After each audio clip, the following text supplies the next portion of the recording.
Yuk sekarang karena udah jam 2 lewat supaya nggak terlalu sore, kita akan mulai.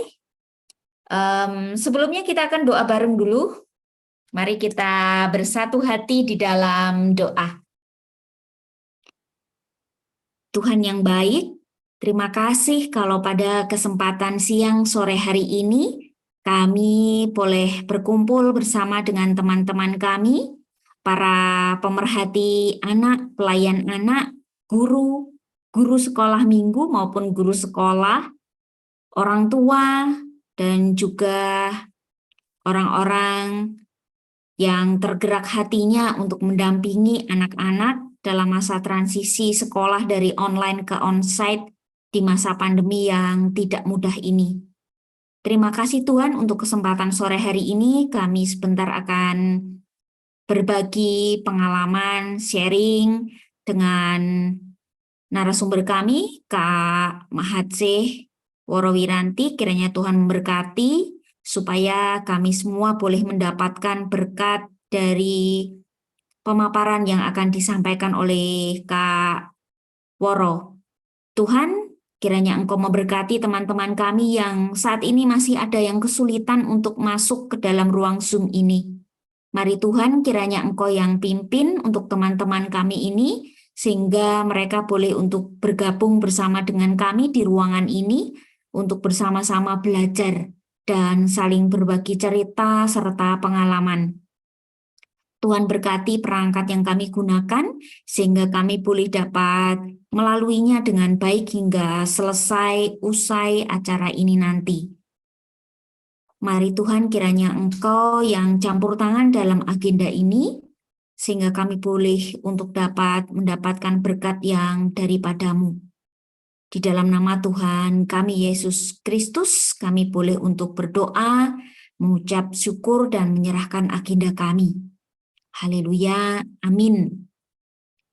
Ya, terima kasih untuk kakak-kakak semua, para pemerhati pelayan anak.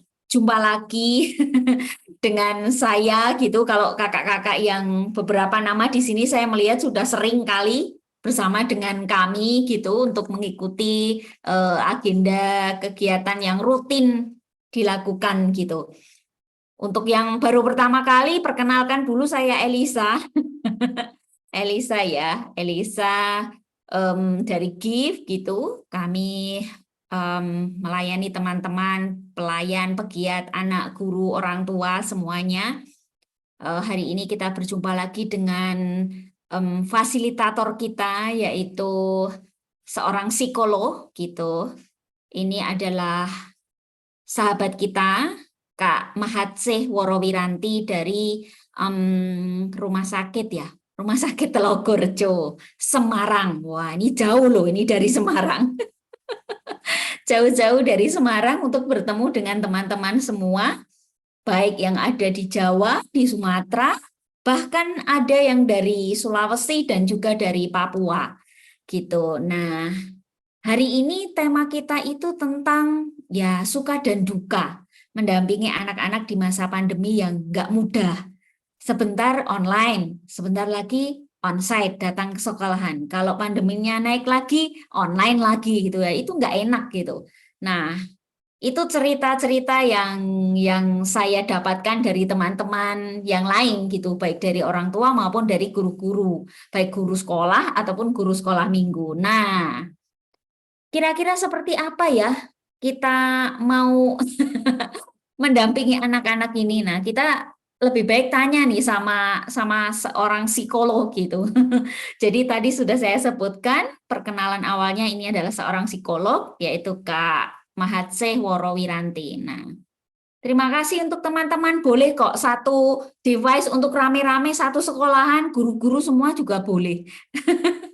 Jadi satu sekolahan, satu gereja dengan gembala, dengan guru sekolah minggu boleh ya. Terima kasih untuk yang sudah hadir. Jadi tak boleh lama-lama nih. Kita langsung serahkan waktunya untuk Kak Mahatseh ya. Mari Kak, silahkan. Oke, terima kasih waktunya. dan layarnya ya kalau sekarang ya, Kak Iya, Elisa. waktu dan layar. Terima kasih atas waktu dan layar untuk kesempatannya ya. Salam kenal teman-teman semuanya. Saya Wira. Saya biasa sebetulnya nama kecil saya dan nama akrab saya tuh Wira. Saya biasa dipanggil Kak Wira atau Mbak Wira atau Miss Wira ya. Monggo senyamannya. Jadi saya adalah psikolog anak dan remaja. Saya berpraktek di daerah sekitar Semarang dan Salatiga.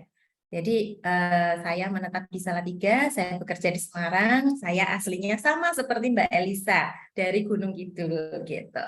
Dan kami juga dipersatukan, disamakan nasibnya mendapat pasangan yang sedarah orang Gunung Kidul juga yang menetap di Salatiga. Itu latar belakang hubungan saya dengan Mbak Elisa gitu ya. Nah, saya diberi materi tema oleh Mbak Elisa itu tentang mendampingi anak onsite lagi. Nah, memang 2 tahun belakangan ini, ketika saya sharing itu materinya memang tidak jauh-jauh dari itu. Baik ketika saya sharing untuk anak-anak maupun ketika saya sharing untuk perusahaan. Jadi kalau kita lihat memang pandemi yang luar biasa ini kan dampaknya itu untuk semuanya ya dalam segala aspek. Saya bisa sambil share screen ya teman-teman ya. Oke, jadi memang ini dialami oleh, sebentar, ya semuanya, seluruh bumi ya, seluruh belahan bumi. Nah, saya ingat di awal-awal pandemi itu saya pernah sharing dan berbagi eh, kepada orang tua bagaimana caranya mengelola stres mendampingi anak yang sekolah online, karena orang tua itu tidak punya basic mengajar ya, tidak seperti kakak-kakak semua yang punya basic mengajar sebagai guru atau mengajar sebagai guru sekolah minggu gitu. Nah, orang tua itu tidak punya gambaran tentang itu, dan itu juga menjadi suatu beban bagi mereka, menjadi sebuah stres ya bagi orang tua. Dan pada saat itu saya pernah menyampaikan bahwa pandemi ini luar biasa ya dampaknya untuk kita, untuk anak-anak juga terutama. Saat mereka harus online itu mereka juga harus menyesuaikan diri. Tapi saya sudah ancang-ancang. Di situ saya sudah bilang bahwa nanti kalau kita onsite lagi, kalau kita offline lagi, itu juga akan ada penyesuaian yang besar yang harus dilakukan oleh anak-anak kita. Gitu. Saya sempat singgung itu, saya sempat prediksi ya dan ramalkan. Dan ini terjadi ternyata ya teman-teman ya. Nah, kita mau lihat nih. Ternyata pandemi yang waktu itu dimulai di akhir tahun 2019 ya, yang kita mengira bahwa itu paling cuma di Wuhan, nggak akan sampai di Indonesia, kan jauh gitu. Tapi ternyata ke semuanya, ke seluruh belahan bumi ya, kita kena semua, dan itu mempengaruhi semua aspek baik dari kesehatan, politik, ekonomi, pendidikan, dan di segala usia. Mau yang baru lahir ya, mau yang dalam perut aja sudah kena dampaknya. Kalau periksa ke dokter itu dipersulit gitu ya kayaknya ya, untuk mereka datang ke dokter itu kayaknya tidak semudah dulu sebelum pandemi gitu. Dan itu sampai lansia pun kita semuanya merasakan dampaknya. Nah, khususnya pada sore hari ini kita akan sharing lebih banyak yang terjadi pada anak-anak. Nah, kalau pada anak-anak tuh juga mereka mengalami dampaknya ya. Dampaknya itu tidak hanya kesehatannya saja, meskipun itu suatu bentuk virus ya yang menyebabkan sakit secara fisik, tapi ternyata efeknya menyeluruh, baik di kognitifnya, baik ke sosio-emosinya, semuanya kena. Nah, gambarannya apa? Secara fisik pun yang nggak sakit COVID pun kena. Kenapa? Karena ketika mereka harus bertahan di rumah, harus tinggal di rumah itu, mungkin secara kesehatan lebih terjaga, dikasih vitamin juga sama orang tuanya, tapi kemudian aktivitasnya jadi menurun, kondisi fisiknya berubah jadi lebih lemas karena kurang banyak gerak ya, terus jadi semakin gemuk. Lihat nggak, murid-muridnya kayaknya setelah lama sekolah online kok begitu masuk sekolah sekarang jadi bergizi semua, kebanyakan seperti itu ya yang saya lihat ya. Terus anak-anak jadi mudah lelah, itu salah satu contoh dari beberapa contoh dari perubahan kondisi fisik. Kemudian secara kognitif juga, karena harus online, kemudian itu juga berdampak pada tuntutan akademis. Guru pun kebingungan menyesuaikan materi ya. Nah, begitu juga anak-anak. Ketika ketemu guru itu bisa diajarin secara langsung, bisa lihat guru secara langsung. Kalau anak-anak yang belajar nulis ya gurunya itu bisa megangin tangannya gitu. Tapi dengan daring ini mereka hanya belajar dari apa? Dari sebuah layar laptop ya. Dan tentu itu akan mempengaruhi bagaimana mereka menangkap materinya. Pasti akan kesulitan kan? Dan mereka jadi dianggap bahwa susah konsentrasi, anakku gangguan konsentrasi gitu kan, keluhannya yang sering datang di saya. Tapi normal, karena kalau kita pun seperti ini harus berjam-jam menghadapi layar, kita juga konsentrasinya pasti akan buyar ya. Tidak seperti kalau kita ketemu langsung sama yang menyampaikan materi gitu. Nah, lalu itu juga berimbas pada sosio-emosinya. Sosialisasinya kan jadi terbatas ya, tidak bisa bergaul dengan teman-temannya, dan bahkan kalau bertemu dengan orang jadi cemas karena terbiasa di rumah, nggak ketemu orang. Jadi terus ngaruh juga tidak ada aktivitas, bosen, karena bosen jadi mudah marah, uring-uringan kayak gitu, dan jadi tergantung sama orang tua. Kalau anak-anak lebih kecil, jadi mereka sangat dependen, sangat tergantung sama orang tuanya gitu. Jadi lengket gitu sama orang tuanya. Nah, kalau yang sering saya lihat, sering saya temui, baik obrolan saya dengan teman-teman, sharing saya dengan teman-teman, ataupun misalnya saya ketemu klien atau pasien, itu reaksi yang muncul di anak itu macam-macam. Dengan mereka harus online, itu beda-beda. Ada yang senang, ada yang sedih gitu. Kayak misalnya bosen, itu pasti ada ya, di rumah terus bosen. Nah, ada anak yang memang difasilitasi atau orang tua mereka membebaskan, ya udah deh nggak apa-apa, bolehlah untuk main, boleh untuk keluar kayak gitu. Tapi ada juga yang eh, nggak bolehin anaknya keluar, jadi anaknya di rumah terus. Itu jadi bikin mereka jadi lebih mudah marah, uring-uringan. Jadi waktu itu saya sempat ada pasien, ketika saya tanya orang tuanya, keluhannya ini anaknya kok uring-uringan. Nah, begitu saya pendekatan ke anak ini ternyata dia remaja. Pengennya itu bergaul, ketemu teman-temannya, hangout gitu ya istilahnya kalau remaja. Tapi nggak boleh sama sekali sama orang tuanya. Karena orang tuanya parno, takut anaknya ketularan COVID dari temennya, apa dari mall kayak gitu. Terus itu anaknya stres, stresnya udah stres berat banget. Bahkan ketika saya kasih rating scale, saya cek itu mengarahnya ke depresi ya. Jadi separah itu ya reaksinya ke anak-anak kita ternyata. Terus ada lagi nih yang anak-anak yang tenang, tenang, seneng ya udah nggak usah perlu sekolah, paling cuman di laptop. Terus kalau di rumah itu dibantu ngerjain sama papa, jadi nggak usah dimarahin sama bu guru kalau nggak bisa, ada yang seperti itu. Tapi terus ada juga yang panik, dan ini benar-benar ada. Kemarin saya juga ketemu juga nih mahasiswa itu stres, dia stres berat dan kecemasan karena dia khawatir tidak bisa mengikuti pelajaran.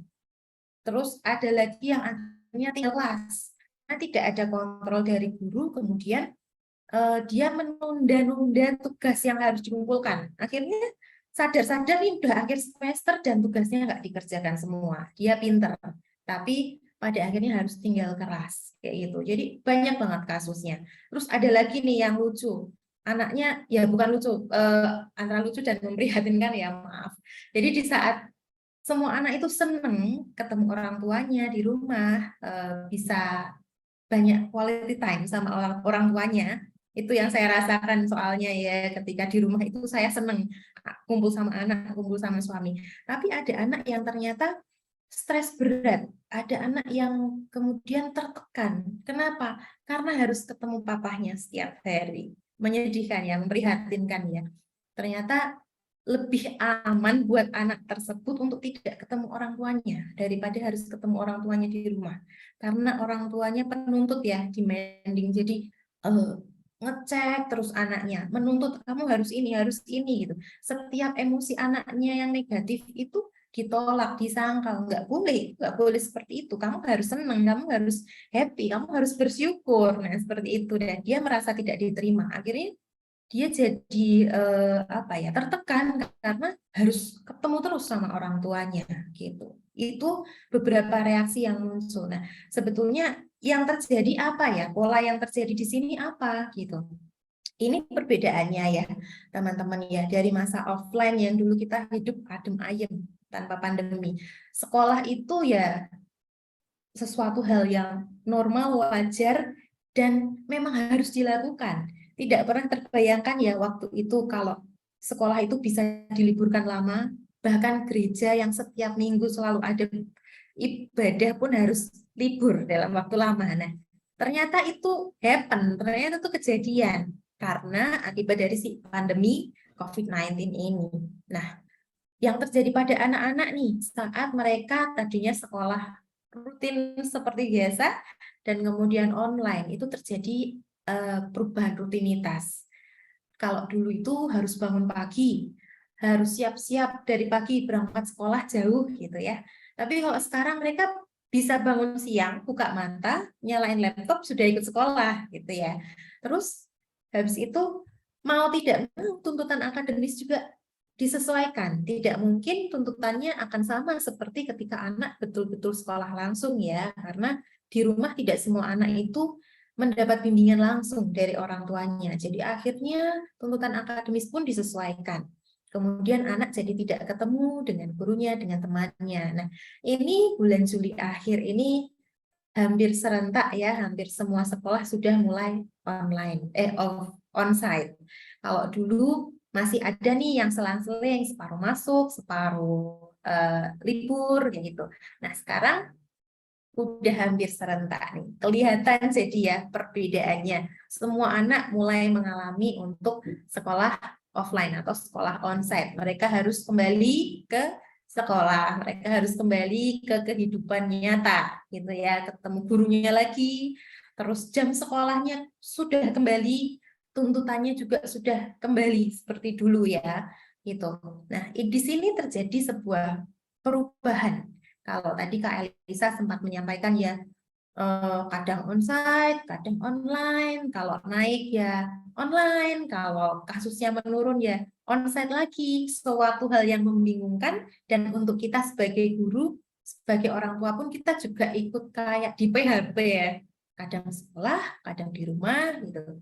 Kita juga memperhatikan betapa anak kita pun secara kondisi psikologis seperti dipermainkan ya. Kadang senang, kadang sedih, kadang bingung, seperti itu. Nah, ini adalah suatu pola yang kita sebut sebagai adaptasi yang harus dijalani oleh anak-anak kita. Gitu. Nih. Jadi ada yang ketika onsite itu pasti teman-teman semua menghadapi dua hal ini ya. Ada anak-anak yang senang, tapi ada anak-anak yang justru yang sedih ketika menghadapi sekolah onsite. Kenapa ya? Kenapa bisa berbeda seperti itu? Kenapa bisa menunjukkan reaksi yang berbeda seperti itu? Dan itu terlihat ekstrim untuk anak-anak tertentu. Bahkan bisa sampai cemasnya itu berlebihan. Sampai masuk sekolah itu sampai gemeter. Dan itu ada gitu. Kenapa seperti ini? Apa yang membedakan anak yang satu dengan anak yang lain? Itu dipengaruhi oleh faktor internal dan faktor eksternal. Nah, kalau kita tahu internal itu ya terkait dengan anak itu sendiri. Internal itu terkait dengan usianya. Nah, usia anak yang berbeda-beda ini juga membuat mereka menunjukkan reaksi yang berbeda-beda pula saat harus kembali berbaur ya dengan teman-temannya di sekolah. Anak usia TK, anak usia SD dan SMP itu berbeda-beda. Nah, kalau anak TK itu TK atau playgroup itu mereka masih tergantung dengan orang tuanya. Jadi mereka memang lebih nyaman ketika mereka tidak jauh dari orang tua dan dari keluarga. Kalau di sekolah pun diantar juga masih kadang bisa ditungguin. Jadi tidak terlalu berbeda efeknya ya. Sedangkan kalau yang SD ini sudah mulai mereka sadar akan pandangan sosial, akan penerimaan dari guru dan teman-teman. Mereka sudah sewajarnya, secara natural, anak-anak SD ini sudah mulai memperluas pergaulannya, tidak lagi dengan keluarga, tapi dengan teman-teman sebaya, juga dengan guru di sekolah. Nah, kalau di sekolah ini mereka mereka berhasil melewati krisis di masa SD ini. Jadi ketika mereka berhasil bisa bergaul dengan teman-teman, maka saat mereka harus onsite, saat mereka harus kembali ke sekolah, mereka tidak akan merasakan kesulitan. Tapi ketika mereka tidak berhasil menghadapi krisis di mana mereka harus bisa lebih produktif ya dalam masa industri, kalau menurut Erikson itu mereka bisa menciptakan suatu karya dan dihargai dengan prestasinya. Kalau mereka kurang bisa mendapatkan penerimaan atas karyanya, atas achievement-nya, dan di sekolah juga mereka kurang diterima merasa kurang diterima atau kurang dapat pujian dari guru dan teman-teman, mereka jadi lebih enggan untuk bisa kembali lagi ke sekolah gitu.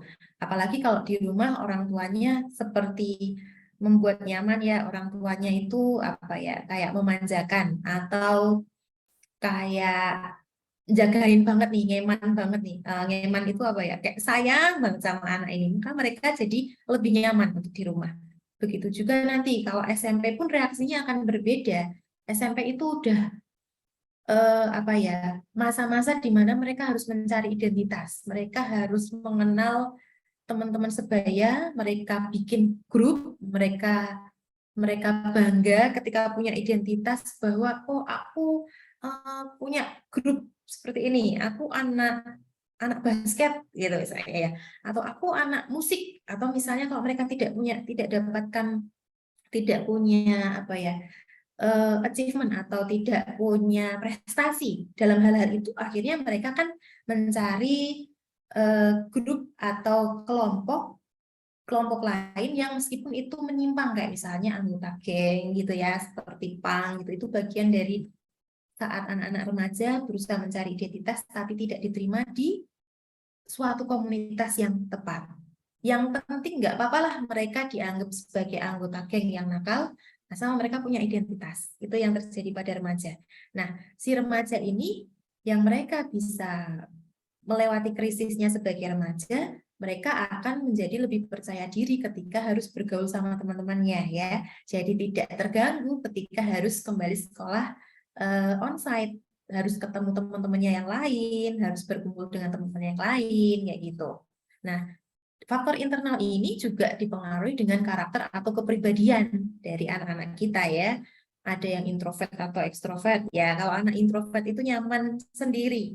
Nah, kemarin sore itu saya dapat pasien dua-duanya anak-anak yang introvert, sangat tertutup.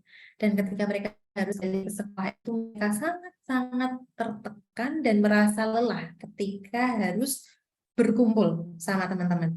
Itu nggak ngapa-ngapain loh, itu misalnya istirahat, terus mereka papasan atau mereka ada di sekeliling gerombolan teman-teman, menurut mereka itu sangat melelahkan.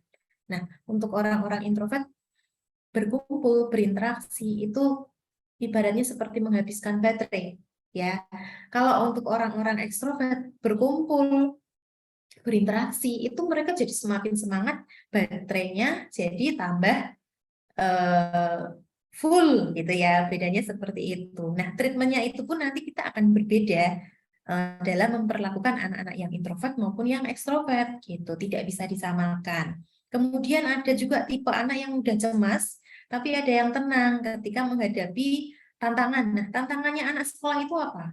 PR, ulangan, ketemu teman, dibully ya. Kalau saking parahnya ya dibully, itu tantangannya mereka.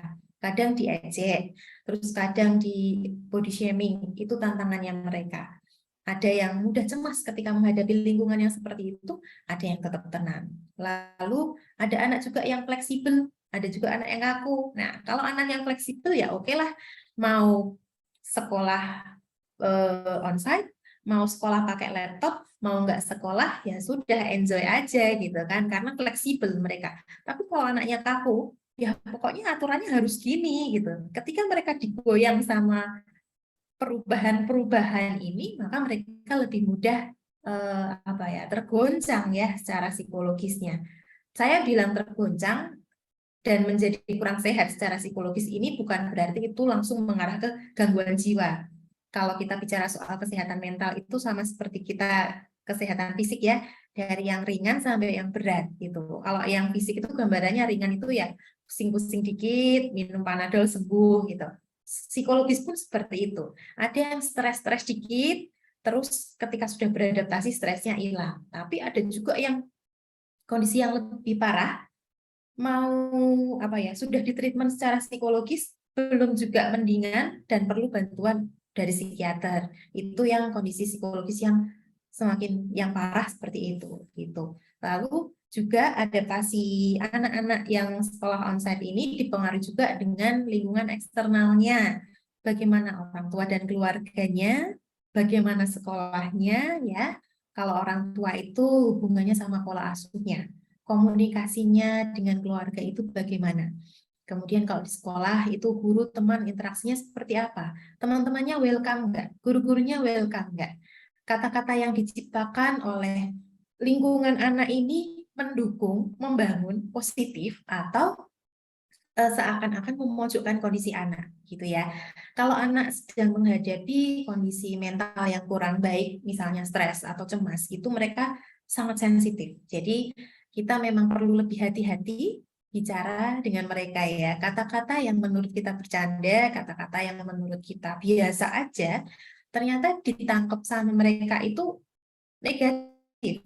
Ternyata ditangkap sama mereka itu memojokkan, dan itu bisa membuat mereka trauma, tidak mau sekolah lagi. Dan itu happen, itu terjadi gitu. Ada salah satu pasien saya yang gurunya bilang seperti ini, kamu dulu SD mana sih gitu. Saya SD di sini gitu, di SMP, di SMP A yang lanjutan dari SDA gitu. Oh, biasanya tuh kalau anak SDA itu orangnya rame, orangnya aktif. Kalau ditanyain jawab, kok kamu enggak gitu ya.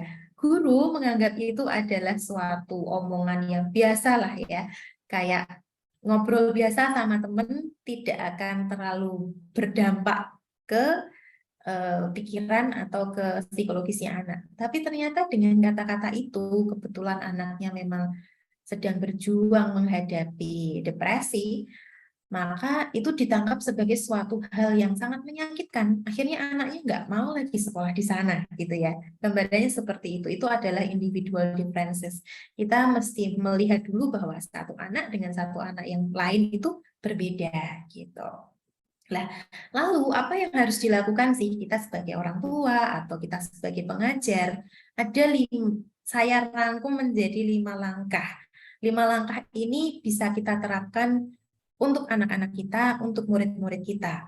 Terkait dengan tadi yang baru saja saya sampaikan bahwa setiap anak itu unik ya, setiap anak itu punya kekhasan, punya cirinya sendiri-sendiri. Ada yang kalau ngumpul orang banyak seneng, ada yang kalau ngumpul orang banyak tuh rasanya mual, sakit kepala, kayak mau pingsan. Itu ada gitu ya.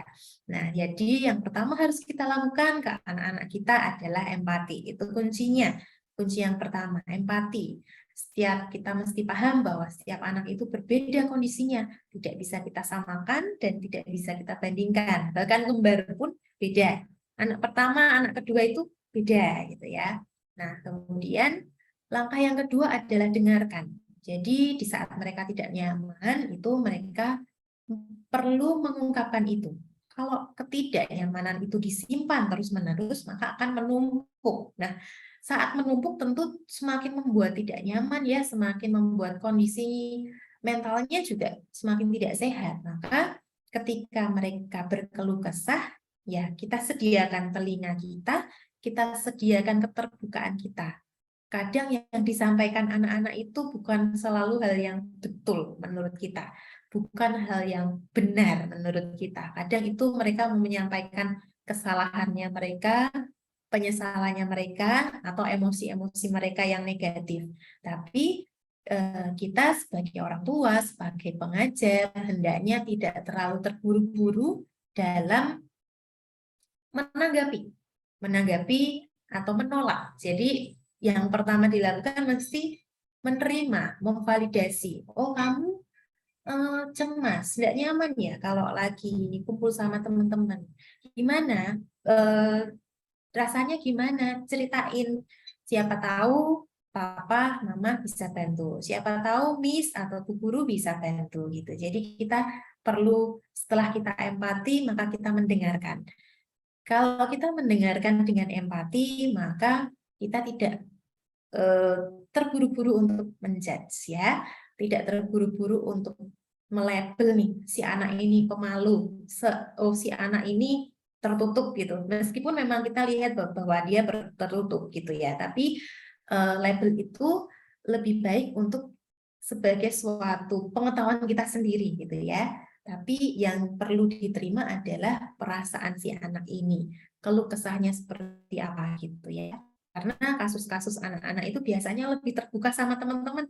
Soalnya kalau teman-teman diceritain itu teman-temannya menanggapinya dengan apa ya, dengan tidak memojokkan. Nah, sedangkan kalau ngomong sama orang tua atau ngomong sama guru itu, nanti disalahkan, nanti dihukum, nanti dimarahin. Nah, kekhawatiran mereka seperti itu. Jadi langkah kedua adalah mendengarkan. Sebagai langkah awal dari komunikasi ya, mendengarkan.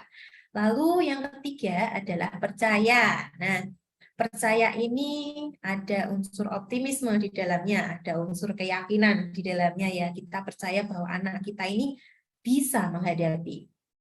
Jadi beberapa orang tua itu khawatir. Nanti kalau anakku stres terus gimana? Nanti trauma lalu bagaimana? Kemudian malah justru lebih menjaga, kemudian seperti mengganti, membayar ketidaknyamanan anak dengan hal-hal yang lain kayak apa ya?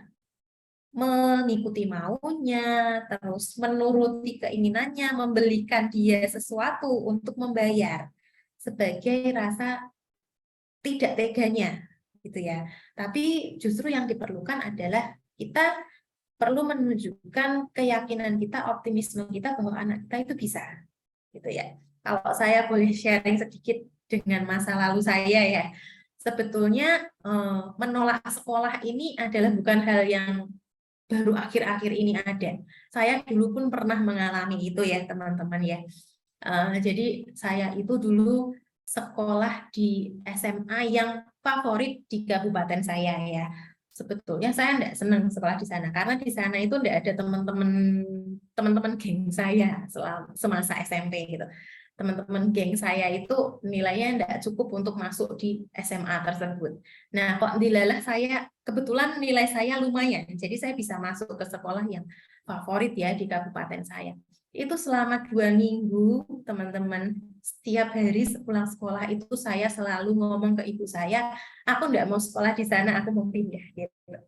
Jadi kalau sekarang saya lihat anak-anak mengalami kondisi seperti ini, saya seperti berkaca lagi ya, masa lalu saya tuh ternyata, oh saya juga pengen ketawa juga, kalau dulu saya mengalami hal yang seperti itu gitu.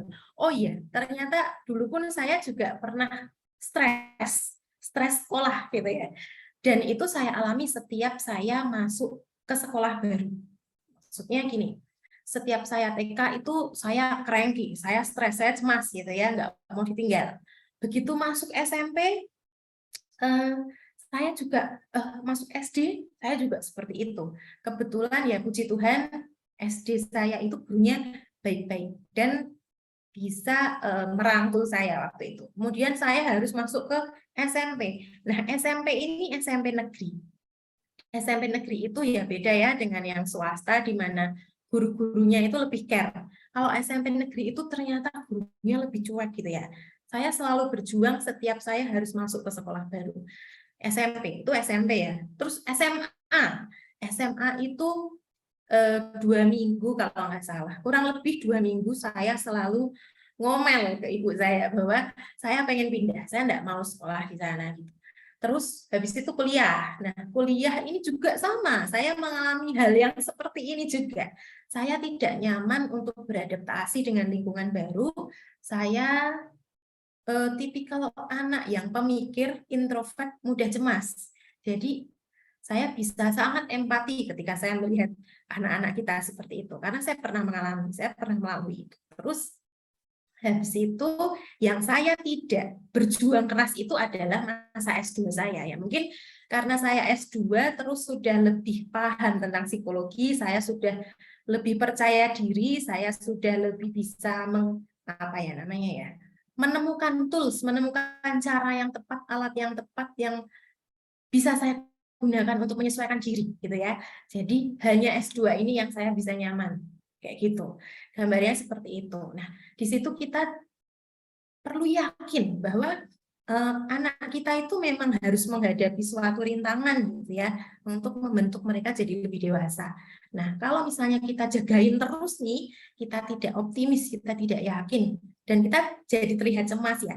Saat kita tidak yakin nih dengan kemampuan anak kita, maka kecemasan yang kekhawatiran, kecemasan yang ada pada kita ini bisa ditangkap anak kita dengan mudah gitu ya. Jadi oh berarti anak belajar, oh berarti kalau hal yang seperti ini mestinya ditanggapi dengan emosi yang seperti ini gitu. Terus emosi yang tampil dari kita ini jadi suatu model yang ditiru oleh anak gitu. Jadi meskipun di dalam hati kita khawatir, ya kita mesti berusaha tunjukkan bahwa kita yakin, kita optimis, kita percaya, kalau anak kita bisa, gitu ya. Seperti itu. Itu langkah yang ketiga. Kemudian langkah yang keempat adalah sabar. Nah, yang namanya adaptasi itu tidak bisa langsung 180 derajat ya, langsung 100%. Itu perlu proses. Jadi kita perlu sadari bahwa ini adalah proses. Nah, hari demi hari ini saya sangat meyakini bahwa yang dihadapi anak-anak kita ini adalah proses ya. Misalnya sekarang kecemasannya 100%. Oh, besok kecemasannya turun jadi 99%. Terus besoknya turun lagi nih, cemasnya jadi 95. Nah, itu bertahap dan menurun. Nah, saat kita sabar, ada proses yang terjadi, maka kita akan lebih bisa menikmati, kita akan lebih bisa melewatinya itu dengan lebih berserah ya, lebih berserah, lebih percaya bahwa oh nanti ini pun akan terlewati seperti itu. Nah, kemudian yang terakhir tapi bukan yang paling tidak penting ya, yang terakhir tapi juga sama pentingnya adalah hargai setiap proses yang dilalui anak. Apresiasi setiap perubahan. Tadi kalau kita sudah sabar nih bahwa prosesnya itu, presentasinya itu naiknya tuh sedikit-sedikit gitu, atau turunnya tuh sedikit-sedikit gitu. Setiap ada penurunan 1% atau bahkan 0,01%, apa peningkatan anak jadi lebih berani sebanyak 1%, itu tetap kita hargai ya. Saat anak menerima penghargaan, menerima apresiasi dari kita, mereka jadi lebih yakin, lebih optimis bahwa oh ternyata aku bisa melewati ini. Nah, seperti itu. Itu yang bisa dilakukan oleh orang tua atau oleh guru. Guru pun bisa menerapkan ini di sekolah dengan interaksinya yang intens dengan anak, mulai bangun komunikasi yang baik. Nah, kita tunjukkan bahwa kita empati, kita mendengarkan anak tersebut, dan kemudian ada apresiasi di akhir, gitu ya. Nah, bagaimana sih? Tadi kan kita bicara bahwa anak yang lebih sulit beradaptasi itu kan anak yang lebih kaku itu jadi lebih sulit untuk beradaptasi. Nah, ternyata kemampuan adaptif itu diperlukan. Caranya gimana meningkatkan kemampuan adaptifnya? Supaya anak lebih bisa beradaptasi, lebih bisa fleksibel, melatih agar bisa lebih fleksibel. Nah, ini mungkin lebih cocok kalau untuk orang tua ya. Kalau misalnya di sini ada orang tua, ketahuilah bahwa fleksibilitas atau kemampuan adaptasi itu adalah suatu hal soft skill yang sangat dibutuhkan ke depannya. Ya, kita sudah belajar dari kondisi pandemi ini. Kita belajar bahwa yang bisa struggle di sini, yang bisa bertahan dan bisa berjuang di sini adalah orang-orang yang lebih bisa beradaptasi.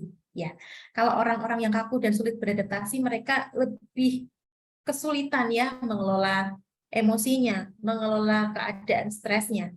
Nah, ternyata fleksibilitas itu perlu dan itu dilatihnya dari waktu kecil. Kalau dari anak kita bisa latih melalui permainan, melalui interaksi kita sehari-hari. Lalu kalau misalnya mereka sudah beranjak lebih besar nih, apa masih bisa? Nah, itu tetap bisa kita lakukan. Tapi memang nanti prosesnya tidak semudah saat kita melatih ketika mereka usianya masih lebih kecil gitu. Jadi caranya dengan tidak selalu menuruti keinginan anak ya. Kalau kita bersyukur kalau ternyata kita masih bisa menuruti keinginan anak. Tapi sampai kapan kita bisa menuruti keinginan anak ya? Kalau sekarang yang diminta itu hal-hal yang mudah kita jangkau, mainan, makanan gitu ya, atau paling mau minta pinjam handphone untuk main game gitu ya. Tapi suatu saat ketika mereka tidak belajar untuk tidak belajar untuk apa ya, tidak menerima apa yang mereka inginkan, maka mereka akan menghadapi kesulitan ketika suatu hari itu yang terjadi tidak sesuai ekspektasinya mereka, gitu ya. Jadi mereka juga perlu belajar menerima jika sesuatu tidak sesuai ekspektasinya mereka. Nah, di situ selain itu kita juga perlu menunjukkan toleransi kepada anak. Bagaimana sih caranya kita melatih anak untuk bisa lebih fleksibel, tidak menuruti keinginannya, tapi di sisi lain kita bisa tetap toleransi. Nah, jadi pada saat anak mengalami kesulitan, kegagalan, nah kita menunjukkan bahwa kita tetap menerimanya. Ada penerimaan tanpa syarat ya. Kemudian kita juga bisa menyontohkan dari perilaku-perilaku kita saat kita menghadapi perubahan itu, sikap kita bagaimana? Kita stres enggak? Atau kita terlihat panik enggak? Itu ditangkap oleh anak. Jadi kita bisa jadi contoh, jadi model. Jadi model bagi anak bagaimana harus bersikap. Nah, terus yang terakhir adalah percaya dan lepaskanlah anak. Lepaskanlah anak ini, biarlah anak berjuang. Kita tetap menemani, mendampingi. Tapi kita tidak take over, kita tidak mengambil alih perannya, tugasnya. Kemudian ketika ada konflik kita tidak mengambil alih untuk gantian membelanya gitu. Jadi tetap anak perlu belajar menghadapi konflik, menghadapi perubahan, dan di situ butuh keikhlasan kita ya, butuh kita yang legowo untuk melepaskan bahwa biarlah anak kita berjuang, berusaha seperti itu. Nah, ini paparan dari saya. Ada satu lagi, ini biasa saya berikan, atau misalnya nanti Bapak Ibu guru atau Bapak Ibu guru sekolah atau Bapak Ibu guru sekolah minggu atau misalnya orang tua, mama papa pengen melakukan permainan dengan anak yang bisa membantu anak mengelola kecemasan. Ini biasa saya bagikan. Ini bisa dilakukan mulai dari anak-anak. Nah, ini cukup sederhana dan bisa dipraktekkan dengan mudah. Kalau misalnya orang tua atau teman-teman semua sebagai guru, sebagai orang tua juga mengalami kecemasan, pun bisa mempraktekkan ini. Ini namanya grounding ya, grounding teknik. Biasa saya juga melakukannya saat kurang fokus, saat ada kondisi cemas, kayak gitu. Nah, caranya bagaimana? Ini teknik 5, 4, 3, 2, 1. Mungkin bisa sambil praktek, kalau teman-teman pengen praktek. Caranya dengan melihat di sekeliling, mengenali 5 hal yang bisa kita lihat. Nah, apa? Contohnya nih, kalau di depan saya ini, saya melihat ada gorden, ada meja, ada pulpen, ada minum, ada tisu, gitu ya. Ini cara yang sederhana, tapi kalau anak kita mengalami kecemasan, anak kita mengalami stres, ternyata mereka sangat sulit melakukan ini. Gitu. Tapi kalau mereka berhasil, berarti mereka sudah bisa berhasil mengelola cemasnya. Ya, kondisi cemas, kondisi stres itu terjadi karena pikiran mereka itu tidak ada di sini. Mereka memikirkan yang besok, kekhawatiran-kekhawatiran yang mungkin akan terjadi, atau memikirkan hal yang lalu, bisa penyesalannya, bisa rasa bersalahnya. Kita pun demikian ya, tidak hanya anak-anak. Nah, oleh karena itu kita perlu aktifkan sistem indranya untuk fokus ke saat ini, sehingga pikirannya yang terdistorsi sama ketakutan masa depan atau penyesalan masa lalu itu bisa kembali di kondisi saat ini.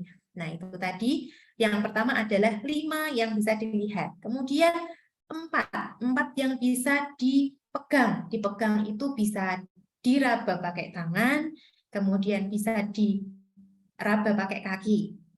Nah, kalau yang mengalami kecemasan, mengalami stres, itu biasanya seakan-akan sudah memegang, tapi ternyata itu yang hanya dikenali lewat pandangannya. Jadi misalnya gini, coba sekarang pegang 4 hal yang ada di depanmu. Biasanya gitu saya ke anak-anak. Terus ada, dia nggak pegang nih, dia pegang meja. Tapi dia bisa sebutkan ada gorden gitu. Jadi seakan-akan sudah megang, tapi ternyata itu terdistorsi sama visualnya. Maka harus latih betul kesadarannya bahwa yang disentuh itu apa. Oh, saat ini saya menyentuh meja, saya menyentuh botol minum, dan saat menyentuh ini, oh ini dingin, oh ini hangat gitu. Cari 4 hal yang bisa disentuh. Nah, kemudian yang ketiga adalah 3 hal yang bisa didengarkan. Kita sadar enggak teman-teman, kalau kadang-kadang karena sibuknya itu kita nggak sadar kalau ada suara jangkrik, nggak sadar kalau ada suara detak jam, ya. Kalau di sini masih banyak suara burung di sekitar rumah saya. Nah, kalau saya sibuk itu saya nggak sadar itu ada suara burung, ada suara anjing menggonggong itu saya nggak sadar. Nah, di sini kita latih betul kepekaan kita mendengar. Kalau misalnya bisa nanti sebelum sekolah minggu atau sebelum pelajaran sekolah, anak-anak diajak keluar, ayo pejamkan mata, dengarkan 3 hal yang kamu dengar sekarang. Nah, itu bisa macam-macam. Bisa suara nafas, bisa detak jam, bisa langkah kaki, bahkan ada yang bisa dengar suara angin. Angin tuh kalau kena pohon kayak ada suaranya gitu. Mereka bisa dengerin itu. Jadi kita aktifkan indera pendengarannya. Nah, yang keempat adalah kita mengaktifkan indera penciuman. Ini bisa dengan mencium. Kalau sekarang masker agak susah ya, tapi mencium dari dalam masker ini pun sebetulnya kalau kita peka ada bau-bau tertentu, entah bau-bau kain masker kayak gitu. Terus ruangan juga kalau kita cium itu kadang-kadang ada bau pewangi. Kalau kita sibuk sama kecemasan kita, sibuk sama stres kita, atau sibuk sama saat ini saya lagi fokus ngomong di sini, saya nggak sadar kalau di sini ada bau pewangi ruangan gitu ya. Nah, itu maka latihan penciuman ini juga diperlukan. Kemudian yang terakhir itu satu aja, satu kenali apa yang ada di mulut. Itu bisa dengan sambil makan permen, sambil minum, bisa juga kalau kita memang tidak punya apa-apa untuk dimasukkan ke mulut, kita bisa merasakan rasa yang ada di mulut kita gitu. Jadi 5 hal ini adalah 5 rangkaian. Ini bisa kita jadikan suatu permainan untuk apa ya, ice breaking bisa, kita bisa jadikan permainan untuk sebelum memulai pelajaran bisa, atau bisa kita terapkan untuk diri kita sendiri gitu. Ini semoga juga bermanfaat dan bisa dipraktekkan ya teman-teman. Nah, demikian tadi sharing dari saya tentang mendampingi anak sekolah onsite lagi, disertai cerita-cerita saya dengan pasien saya, disertai curhat saya tentang masa kecil saya. Nah, semoga bisa membantu, semoga juga bisa memunculkan ide teman-teman punya pengalaman apa. Nah, kita akan berbagi setelah ini. Itu demikian dari saya. Ini quote hari ini. Empathy is seeing with the eyes of another, listening with the ears of another, and feeling with the heart of another. Ini kuncinya. Mungkin nanti akan diingat-ingat, bisa disimpan saat mau berinteraksi sama anak kita gitu. Gitu. Demikian dari saya. Terima kasih Mbak Elisa, kesempatannya, waktunya saya kembalikan kepada Mbak Elisa. Oke, terima kasih Kak Wira. Seru ya ternyata. Kayaknya 1 jam kurang gitu waktunya buat ngobrol gitu. Nah, ini pemaparan dari Kak Wira sudah selesai. Nah, apa namanya? Mungkin ini deh, tadi kan yang terakhir ada tips ya, ada tips latihan mengelola kecemasan. Itu saya menyebutnya tips ya, tips mengelola kecemasan nih dari psikolog nih. Atau mungkin sebelum masuk ke sesi tanya jawab, kita coba dulu nih Kak Wira nih. Ambil salah satu peserta, coba dites nih, cemas nggak nih kira-kira? Coba sekarang yang Coba ngetes ya. bisa cemas ya, atau Ya, coba saya mau pilih dulu ya. Saya pilih satu deh. Saya pilih satu. Siapa yang siap nih nanti ya? Saya pilih satu deh. Kak Yenli siap nggak nih? Mau dites nih. Cemas nggak nih Kak Yenli? Ada nggak nih? Ada Kak Yenli? Kak Yenli siap? Ya Kak, Oh, oke. Ayo Kak maaf Wira. off cam ya Kak ya. Nggak apa-apa, nggak apa-apa. oke. Saya coba, saya atau Mbak Kak Elisa mau nyoba Satu tes kecemasan untuk apa itu namanya? Dua hal yang bisa di apa? Cium ya? kalau itu Di tadi bau. kalau itu tadi satu rangkaian, Oh, idealnya oke, satu ayo. rangkaian gitu ya. Tapi boleh nih Kak Yenli ya, Kak Yenli Iya, coba saya cek nih. Kita coba yang pertama aja, tes penglihatan nih yang paling gampang nih. oke. Kak Yenli sekarang bisa disebutkan ada 5 benda yang ada di depan Kak Yenli apa? Laptop, Ya, earphone, ya, charger, oke. mouse, botol Ya. minum. Ya, jadi dari situ saya lihat bahwa Kak Yenli saat ini kondisinya here and now ya, fokus sama yang sekarang karena cepet, karena responnya cepet. Kalau anak-anak atau kita yang lagi cemas itu kelihatan banget itu akan lama banget meresponnya. Lihat Oke. apa? Barang itu sudah betul-betul ada di depan ya, nggak perlu pikir panjang sebetulnya ya. Ya. Laptop, pulpen, meja gitu. Tapi ketika mereka cemas itu ternyata itu suatu hal yang sulit untuk mereka kayak gitu. Oh, Terus oke. yang paling sulit itu pendengaran. Nah, kita mau coba pendengaran nggak Kak Elisa? Ya boleh deh satu ya. Satu Ya, lagi buat yang pendengaran nih. Coba saya mau pilih. Tunggu ya. Em, Kak Kak Maur, Kak Maurin nih. Kak Maurin. Nih coba kita tes. Oh, iya. Iya, Kak. Ayo, nah itu iya. Kak Maurin. Nah, Kak Maurin bisa on cam. Ya, halo Kak Maurin, salam kenal. Hai. Iya. Ya, kita mau coba ya Kak ya grounding yang pendengaran. Pendengaran tadi kan diminta untuk cari 3 suara yang bisa dikenali saat ini. Nah, Kak Maurin dengarkan apa nih di tempat Kak Maurin nih? Aku bisa dengerin suara AC, terus sama suara bohlam lampu yang bunyi, sama suara kakak. Oke, wah hebat nih cepet juga ini responnya Kak Maurin. Terima Ya. kasih Kak. Oke, wah ternyata ini hari ini semuanya dalam kondisi prima nih, nggak ada yang cemas-cemas gitu. Oke Iya, deh, iya.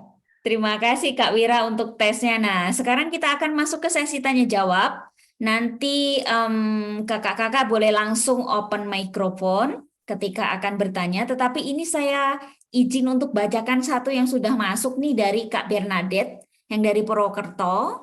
Ini ada satu pertanyaan nih. Ada satu pertanyaannya itu, salam Kak, saya dari Purwokerto mau tanya tentang mengatasi anakku yang nggak mau sekolah nih, mogok sekolah ceritanya nih. Hanya masuk seminggu, setelah itu nggak mau lagi nih. Kayaknya mata pelajarannya terlalu banyak. 11 mata pelajaran, padahal dia baru kelas 1 SD. Nah, ini satu dulu Kak, nanti yang lain ini sudah ada yang masuk juga, tapi ini saya bacakan satu. Satu dulu. Ayo silakan Kak Wira. Iya, saya jawab dari pertanyaannya Kak Bernadette ya. Oke. Ya, kasusnya banyak ya Kak. Sekarang yang seperti ini. Kita bisa membayangkan ya kondisi anaknya Kak Bernadette sekarang kelas 1. Sedangkan sebelumnya TK itu online ya. TK itu online. Kita online selama 2 tahun lebih. 2 tahun lebih ya, berarti 2 tahun lebih beberapa bulan. Nah, kita bayangkan betapa beratnya ya, yang semula tidak ada pengalaman sama sekali. Kalau playgroup berarti mungkin dia playgroup, kemudian tidak sekolah sama sekali, ya taunya di rumah aktivitasnya seperti main, terus ketemu teman di rumah yang di lingkungan rumah atau misalnya dengan keluarga, kemudian tidak ada rutinitas, misalnya tidak selalu harus bangun pagi, tidak selalu harus mandi pagi, kayak gitu ya. Lalu tiba-tiba kemarin waktu sudah mulai masuk sekolah SD, dia langsung sekolah SD, masuk pagi, kemudian langsung dapat mata pelajaran 11. Nah, itu suatu hal yang sangat berat ya kalau kita bayangkan. Saya pun membayangkan aja berat. Saya orang dewasa ya, saya bisa membayangkan itu sangat berat. Lalu bagaimana caranya? Nah, kalau seperti ini biasanya saya juga minta kerjasamanya dari sekolah. Kerjasamanya itu bisa dengan TK masuk satu semester nggak masalah. Oke, berarti sudah mulai beradaptasi masuk TK, tapi kemudian masuk SD. Berarti di sini lebih ke mata pelajarannya yang tiba-tiba banyak dan jamnya yang tiba-tiba pulang siang ya Kak Bernadette ya. Karena bedanya TK sama SD kan itu ya yang saya tahu ya. Kemudian gurunya juga sudah mulai menuntut anak untuk sudah bisa baca biasanya ya kalau SD ya. Anak sudah diharuskan bisa baca. Nah, itu kalau saya biasanya minta toleransi dari sekolah untuk mendampingi anak dulu, gitu ya. Jadi, kalau memang sama sekali benar-benar tidak mau sekolah ya Kak Bernadette, karena ada yang dipaksa-paksa masih mau lah, akhirnya masuk ke kelas gitu ya, akhirnya mau datang, itu ada. Walaupun nggak mau, cemas, deg-degan, sakit perut segala macam, tapi ada yang terpaksanya akhirnya tetap mau. Kak Bernadette bisa minta bantuan sekolah untuk minta izin menemani. Tapi menemani itu nanti juga bertahap. Dalam waktu 1 minggu itu ada proses pembentukan perilaku ya kalau di psikologi. Yang tadinya ditemenin full 1 hari, nanti hari kedua cuma sampai istirahat kedua, hari ketiga cuma sampai istirahat pertama, hari keempat nemenin sebentar nganter masuk terus keluar gitu. Caranya seperti itu, karena kalau langsung ditinggal memang itu untuk anak yang cemas ya, itu jadi kayak suatu hal yang menakutkan buat anak.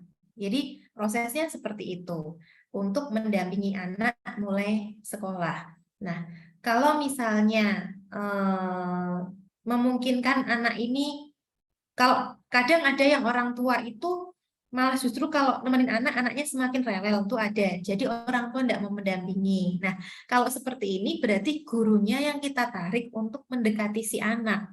Supaya anak nyaman dulu sama gurunya, kemudian nanti guru itu diminta untuk intens dulu, kemudian baru pelan-pelan meninggalkan anak gitu ya, menarik apa namanya kontaknya agak menjauh seperti itu yang biasa dilakukan, yang saya lakukan.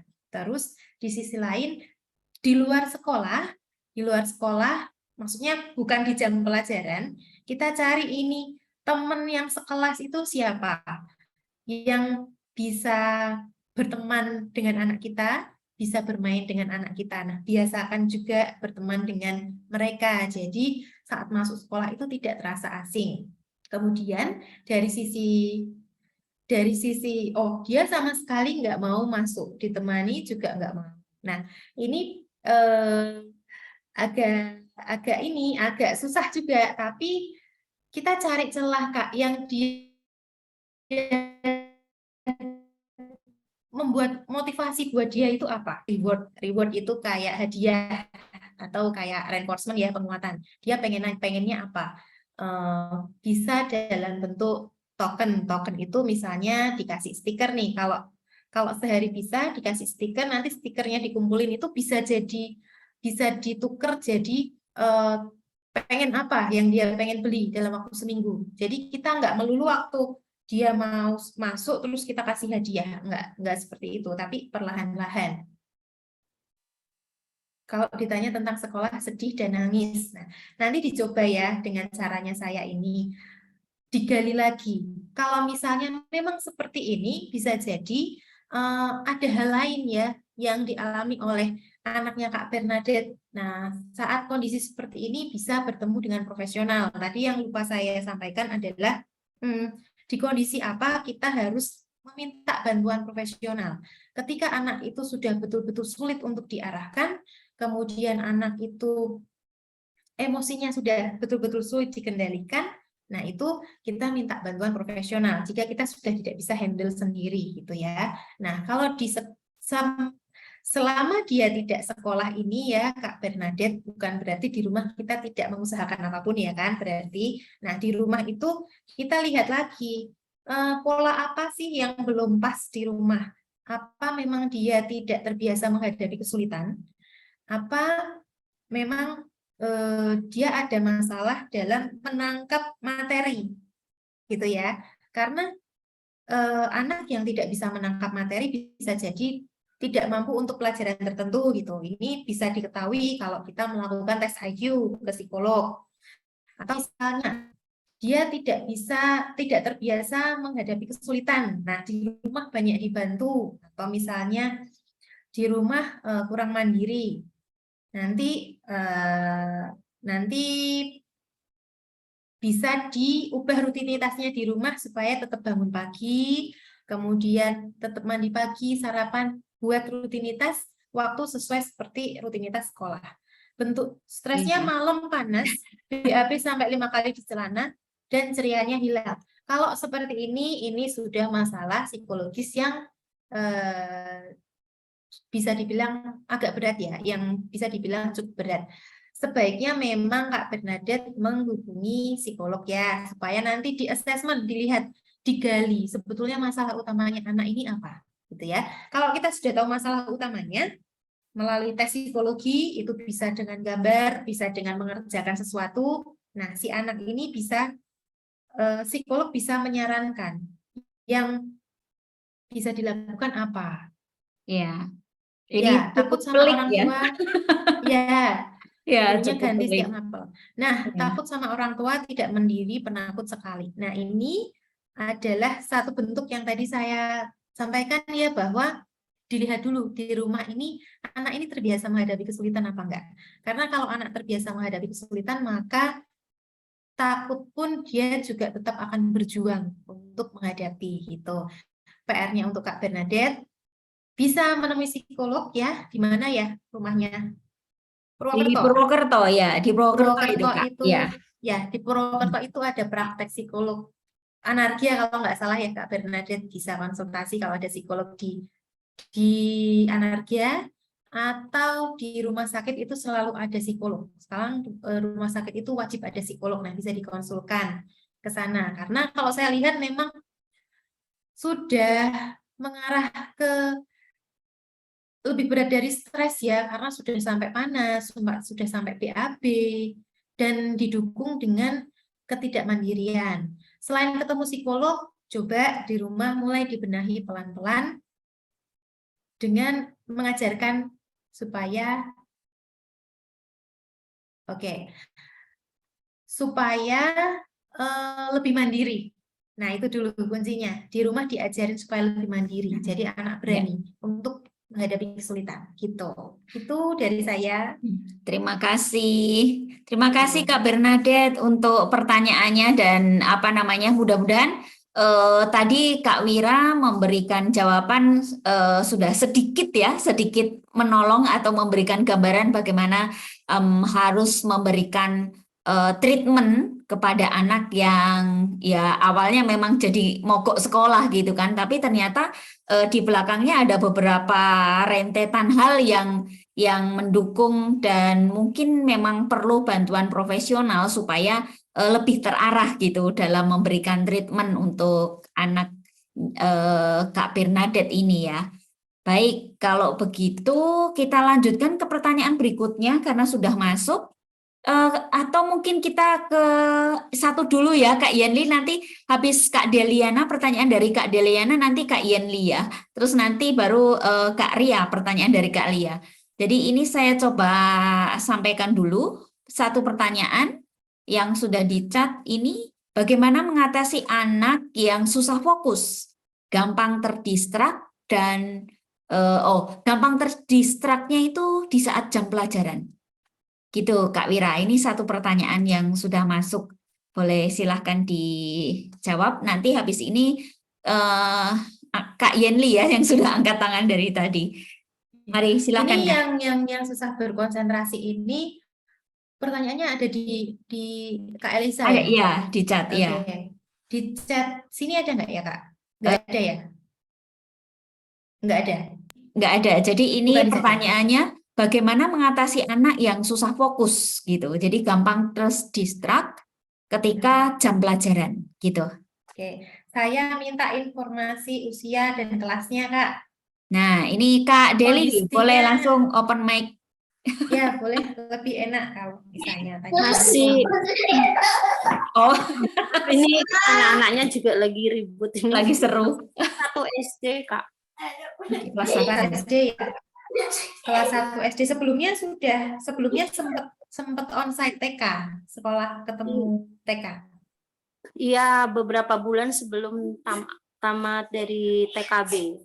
Oke, tidak konsentrasinya dalam bentuk yang seperti apa, Kak Deli? Ya. Iya. Tidak Mbak. konsentrasinya itu kadang belum selesai nulis misalnya gitu ya. Belum selesai nulis nanti dia udah main sama temennya atau kayak ngelamun gitu. Jadi jarang selesai tugas yang dikasih gurunya. Oke, Itu Kak. ini kalau boleh tahu pemakaian waktu screen time-nya di rumah berapa lama? Sering main gadget nggak? Kalau main gadgetnya jarang. Kalau nontonnya juga paling sore aja. Oke, Jarang Di untuk rumah. nonton juga sama gadget. oke. Ya, oke, saya coba jawab ya. Cowok atau cewek, Kak? Cewek ini Kak. Cewek. Iya. Untuk bicara, jalan, waktu kecil lancar, sesuai tahapnya? Ya, maksudnya Iya, sesuai nggak ada, tahapnya, sesuai tahap. nggak Tapi ada terkadang kendala. kalau bicara itu dia harus mengingat dulu apa yang mau dia omongin gitu. Jadi tiba-tiba dia mau maksudnya mau bilang apa agak lama gitu. Oke. Oke, ya. Kalau masalah konsentrasi itu ada beberapa faktor ya. Ada beberapa faktor tergantung tipikal anaknya.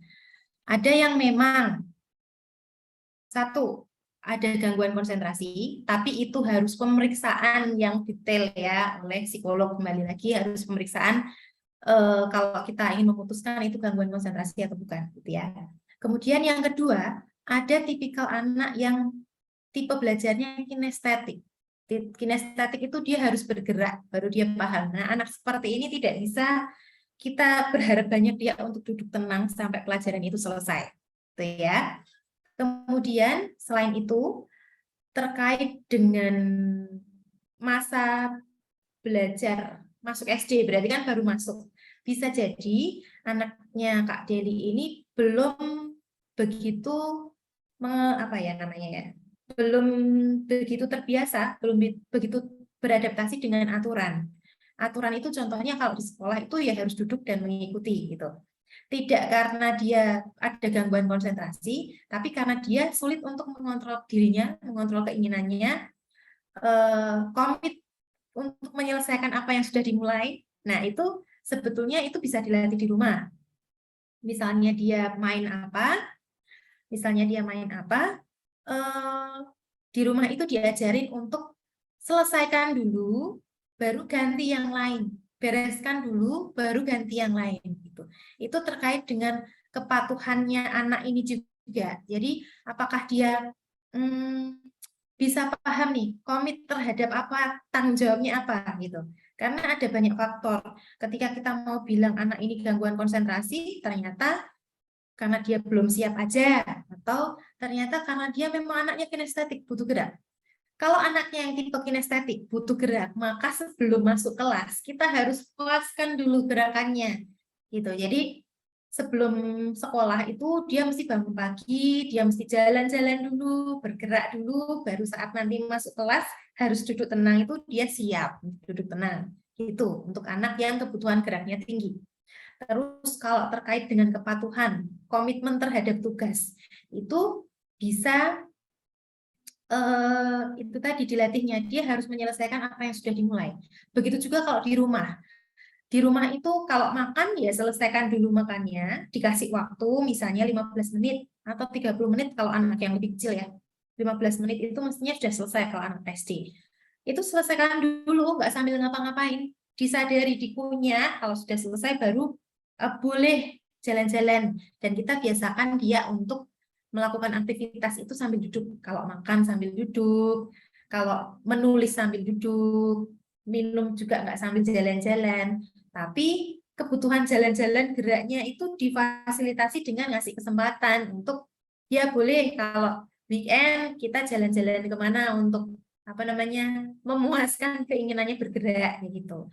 Karena kunci dari konsentrasi itu pertama adalah dia harus siap dulu, dia harus apa namanya nggak penasaran dulu dengan sesuatu. Kadang ada anak yang penasarannya belum selesai tapi harus disuruh duduk. Nah, itu kayak kita kalau penasaran terus jadi penasaran tapi ganjel, pengen tahu tapi nggak dibolehin.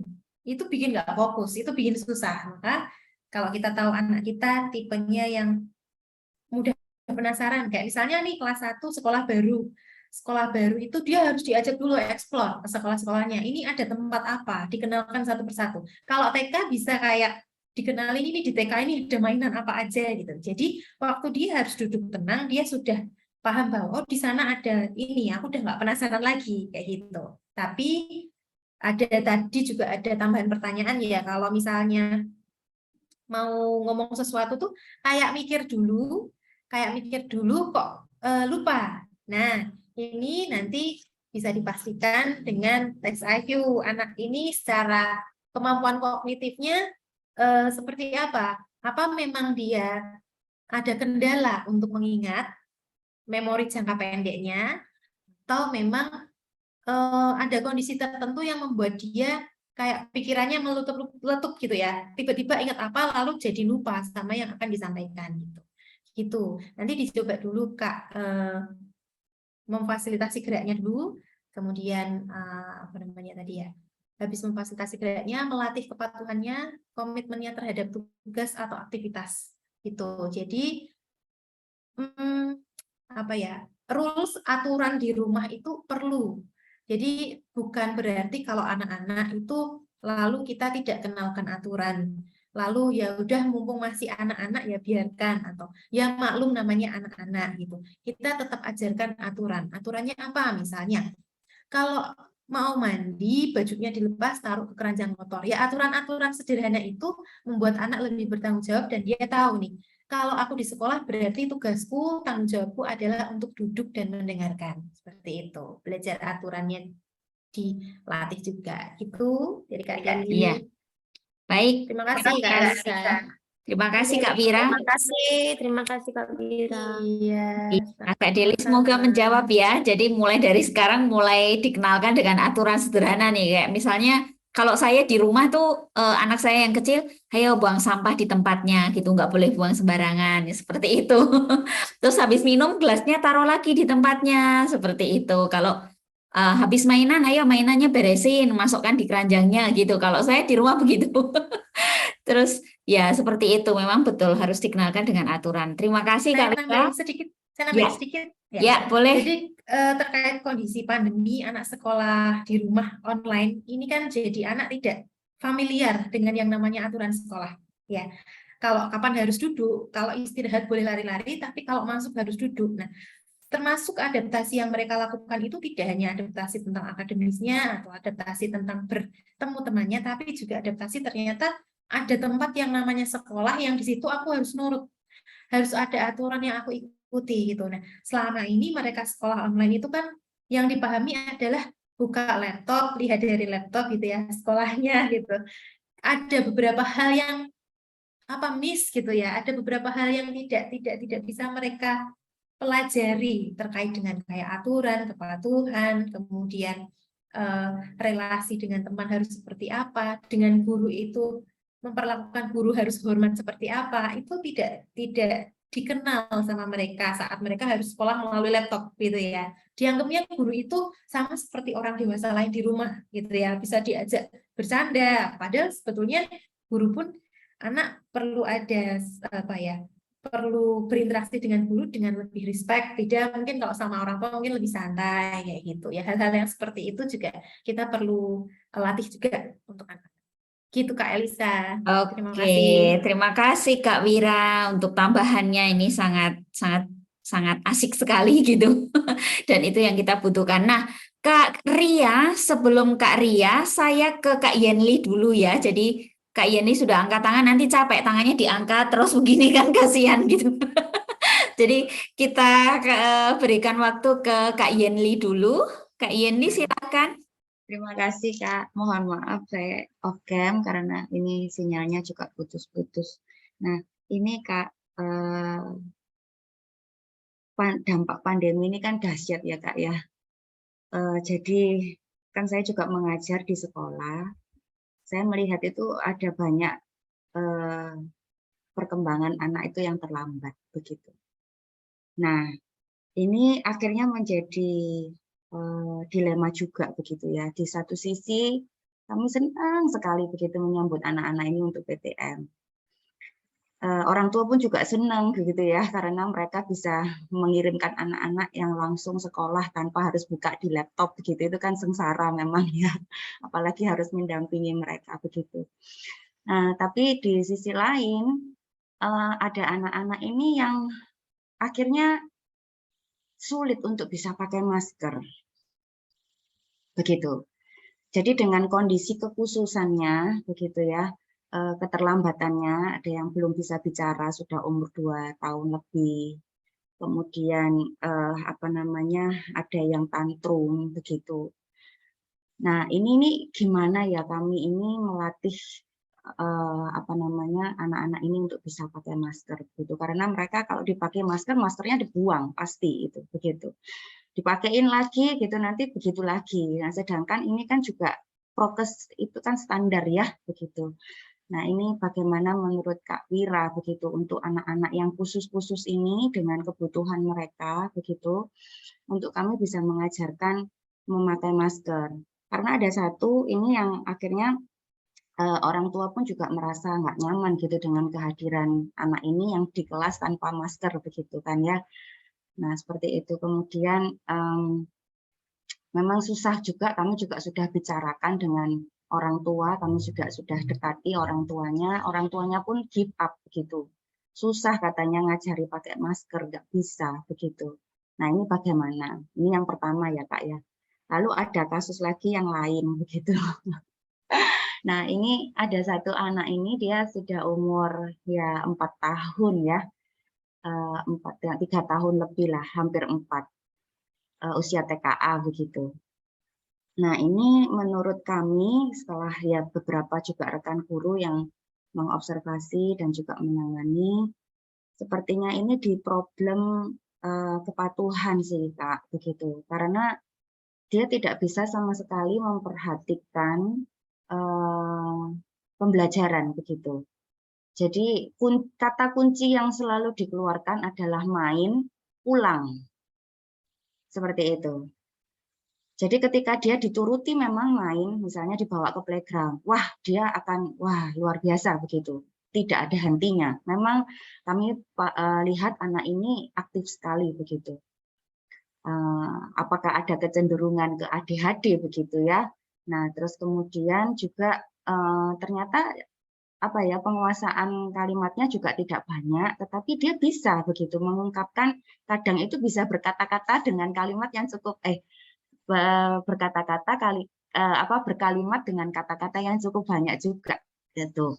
Nah, ini apa yang harus kami lakukan begitu dengan anak seperti ini. Ketika memang kami bawa begitu ya, kami sendirikan, tidak kami turuti, dia tantrum, meronta-ronta, gulung-gulung di lantai, sampai energinya habis, tenang dia bisa. Nah, apakah harus seperti itu terus? Sedangkan ini kan pembelajaran berlangsung begitu, dan dia waktunya habis untuk tantrum terus di sekolah nanti begitu. Ya, itu sih 2 hal itu Kak, terima kasih.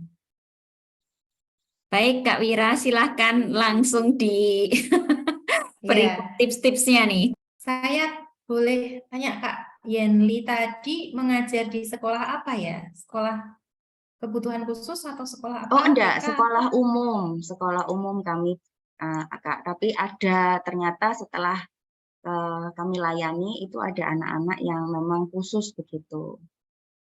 Tapi tetap diterima di sekolah tersebut ya. Iya, Inklusi atau bukan umum? Umum. umum, TK, SD, TK. TK ya Kak. Iya, TK umum, playgroup dan TK. PG TK. Iya, Kalau yang anak susah pakai masker tadi, itu umurnya di playgroup Kak. Iya, umur berapa Kak? umur 2 tahun. 2 tahun, 2 ada tahun yang ya. 3 tahun begitu. Dan mengarah ke ABK kah?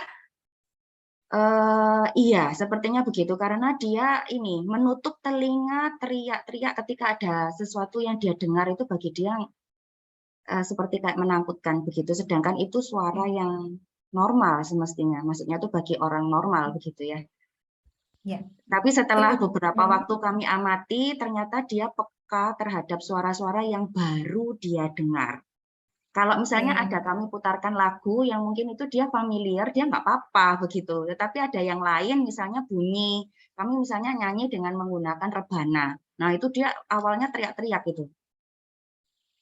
Lama-lama sekarang sudah tidak apa-apa pakai Iya, rebana. betul.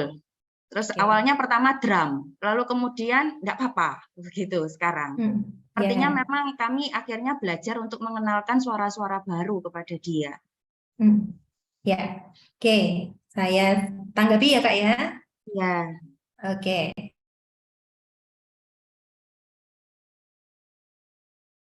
maaf Kak, di termute Iya, mic-nya. salah. Oke. Saya mulai dari yang PG dulu.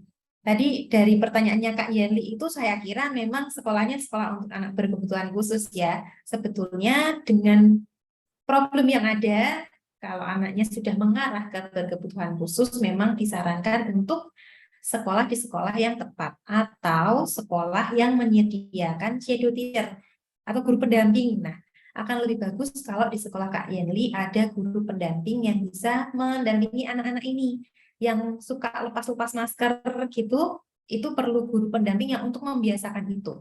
Kalau tadi muridnya Kak Yenli itu kan peka terhadap suara yang baru. Terus lama-lama udah biasa. Nah, itu gambaran dia sudah berhasil melakukan adaptasi. Tapi memang ada adaptasi yang lama, ada adaptasi yang sebentar langsung bisa. Mungkin kalau itu lebih sebentar ya adaptasinya, beda dengan kalau pakai masker. Nah, bagaimana membentuk perilaku dia pakai masker? Itu memang perlu kerjasama dari baik sekolah maupun rumah yang harus membiasakan. Kalau ternyata yang hanya bisa daya gunakan apa ya, yang bisa dilibatkan hanya sekolah aja, ya berarti sekolah memang harus tetap mencoba untuk konsisten dengan aturan memakai masker ya, jangan capek-capek untuk makaiin terus. Tapi di sisi lain, kalau saya boleh sampaikan bahwa gambaran anak yang berkebutuhan khusus itu secara sistem sensorinya itu berbeda dengan pada umumnya. Kalau mereka berkebutuhan khusus itu mereka lebih sensitif. Nah, bayangkan kalau anak yang lebih sensitif harus memakai masker, itu pasti sangat tidak nyaman ya untuk mereka ya. Untuk pakai baju yang kainnya itu bukan kain yang biasa, misalnya biasa pakai kaos tapi disuruh pakai baju yang bentuknya kain bahan, itu tuh mereka bisa tantrum, bisa tidak nyaman, apalagi kalau mereka harus memakai masker. Sebegitu tidak nyamannya. Maka yang bisa dilakukan adalah memberikan toleransi kepada anak ini, atau kalau memang mau dipaksakan, dibiasakan dia harus terbiasa, ya berarti dia butuh waktu yang panjang untuk belajar bahwa masker itu harus dipakai gitu. Dan kalau memang berkebutuhan khusus, jangankan yang usia PG ya Kak ya, sampai usia belasan tahun pun mereka harus diingatkan terus pakai maskernya gitu ya. Atau maskernya memang dipakai yang tidak bisa dilepas, di belakangnya dikasih tali kayak gitu ya. Caranya seperti itu untuk membiasakan perilaku memakai masker. Lalu yang kedua, yang TK, ada problem kepatuhan, apakah ADHD, kalimatnya tidak banyak, dan tantrum kalau keinginannya tidak disampaikan. Nah, ADHD ini bisa ditegakkan kalau anak sudah masuk SD. Sekarang anak ini usianya TK. Dia seperti ya kan yang Kak Yanli sampaikan tadi bahwa anak-anak itu kesempatannya belajar berbeda ya. Mereka harus tidak punya kesempatan kayak yang sebenarnya yang normally yang kita biasa jalani dulu. Stimulasinya pasti sangat kurang. Stimulasi terhadap konsentrasinya, stimulasi terhadap geraknya, atau stimulasi terhadap bicaranya, dan bahkan stimulasi terhadap menulisnya. Sekarang anak kelas 2 tidak bisa nulis itu wajar, gitu ya, karena memang betul-betul kurang stimulasinya. Nah, kalau anak TK ini kelihatannya sulit berkonsentrasi, sepertinya masalah kepatuhan. Kalau main diikutin ya, di sekolah masih diikutin, kalau nggak diikutin tantrum. Apakah harus seperti ini? Iya, betul. Jadi untuk kita mengajarkan perilaku baru, kita harus mengenalkan bahwa perilaku kita harus meresponnya secara konsisten. Kalau misalnya dia pengen main prosotan ya, kita ingin mengajarkan dia harus masuk kelas dan ngikutin pelajaran. Meskipun dia tantrum, kita tetap biasakan ini waktunya di kelas. Jadi nggak diikutin main. Tetap harus ngikutin aturan. Dia tantrum pun nggak apa-apa. Dia belajar untuk mengenal aturan baru. Biasanya yang muncul di anak-anak balita, kalau kenal aturan baru itu tantrum, jatuhin badan, ada yang sampai muntah-muntah. Nah, itu perlu lebih tega sih kita ya untuk kenalin aturan baru. Kuncinya adalah konsisten. Jadi kalau hari Senin Kak Yenli tidak membolehkan dia untuk main di jam belajar, maka di hari selanjutnya Selasa, Rabu, Kamis, Jumat itu treatmentnya sama. Nah, kalau itu sudah dilakukan, dia lama-lama akan tahu bahwa ini namanya aturan, ini berarti aku harus di jam segini aku harus di kelas. Kalau mau main nanti setelah kelas selesai gitu ya. Satu anak dengan yang lain beda. Ada yang 2 hari anak sudah tahu dan nggak ngulangin lagi. Ada yang butuh seminggu, ada yang butuh sebulan. Beda-beda. Sama kayak masker tadi gitu juga. Mungkin dari awal sekolah sampai sekarang itu kan maskernya masih dilepas-lepas terus ya. Nah itu juga kayak gitu terus. Yang penting kuncinya adalah kita tegas dan konsisten. Kalau sudah konsisten, kalau sudah tegas, maka anak tahu bahwa kalau di sekolah aturannya seperti ini. Memang harus pakai masker, semua guru, semua teman juga pakai masker. Lama-kelamaan dia akan memahami itu. Itu namanya treatment perilaku ya. Terapi perilaku kalau dalam psikologi. Jadi lakukan sesuai aturan secara konsisten dan tegas. Setelah itu anak boleh dapat yang dia mau kalau tanggung jawabnya sudah dilalui. Misalnya main itu boleh kalau sekolahnya sudah selesai kayak gitu, Kak. Terus untuk menentukan dia ada gangguan konsentrasi apa enggak atau ADHD apa enggak, itu memang kita perlu menunggu sampai dia nanti SD itu dia masih kayak gitu apa enggak gitu. Sepertinya kalau Kak Yenli biasa mengajar di PGTK yang paham banget dengan perkembangan anak, maka akan melihat nih anak-anak tertentu ini butuh bantuan lebih. Nah, yang seperti itu bisa disediakan shadow teacher atau guru pendamping, atau kalau orang tuanya sudah mulai terbuka, itu bisa disarankan untuk melakukan treatment terapi psikologi, bisa terapi okupasi, bisa, sehingga nanti tidak hanya mengandalkan sekolah yang mendidik, tapi di semua aspek. Dan orang tua di rumah pun juga harus menerapkan hal yang sama. Gitu, Kak Yenli. Dari saya, Kak Yenli, apa ada yang mau ditanyakan lagi? Sudah sih Kak, cukup. Ya, intinya ya pokoknya diusahakan begitu kan ya Kak ya.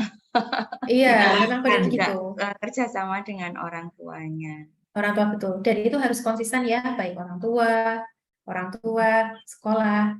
Yang membuat treatment psikologi itu susah adalah kalau tidak konsisten, kalau tidak ada perilaku yang berubah, maksudnya tidak ada komitmen terhadap perubahan, kerjasama dan komitmen terhadap perubahan, itu yang agak susah. Memang kalau ke anak-anak kita lebih banyak treatmentnya ke treatment perilaku, kayak itu tadi, membiasakan terus gitu. Jangan bosen ya gitu. Jadi kuncinya jangan bosen Kak Yenli. Ya, Kak. Terima kasih. Terima kasih Kak Wira, terima kasih Kak Yenli. Sebelum kita selesai satu lagi ya Kak Ria ini sudah dari tadi nih kasih pertanyaan nih. Anak itu sudah menggebu-gebu semangat ingin cerita atau menceritakan tentang sesuatu. Tapi di saat setengah cerita, tiba-tiba lupa dengan apa yang mau diceritakan. Itu bagaimana Kak? Jadi sudah mau cerita nih, terus tiba-tiba lupa dengan apa yang mau diceritakan gitu ya, Kak Ria ya. Iya. Terus kalau misalnya dia tuh nggak selesai cerita karena dia lupa, itu kayak dia kecewa. Terus dia punya perasaan kayak ibu itu harus tahu loh cerita aku kayak gini. Ibu kok nggak tahu sih ceritaku harusnya kayak gini. Kok ibu nggak tahu, kayaknya dia kecewa banget.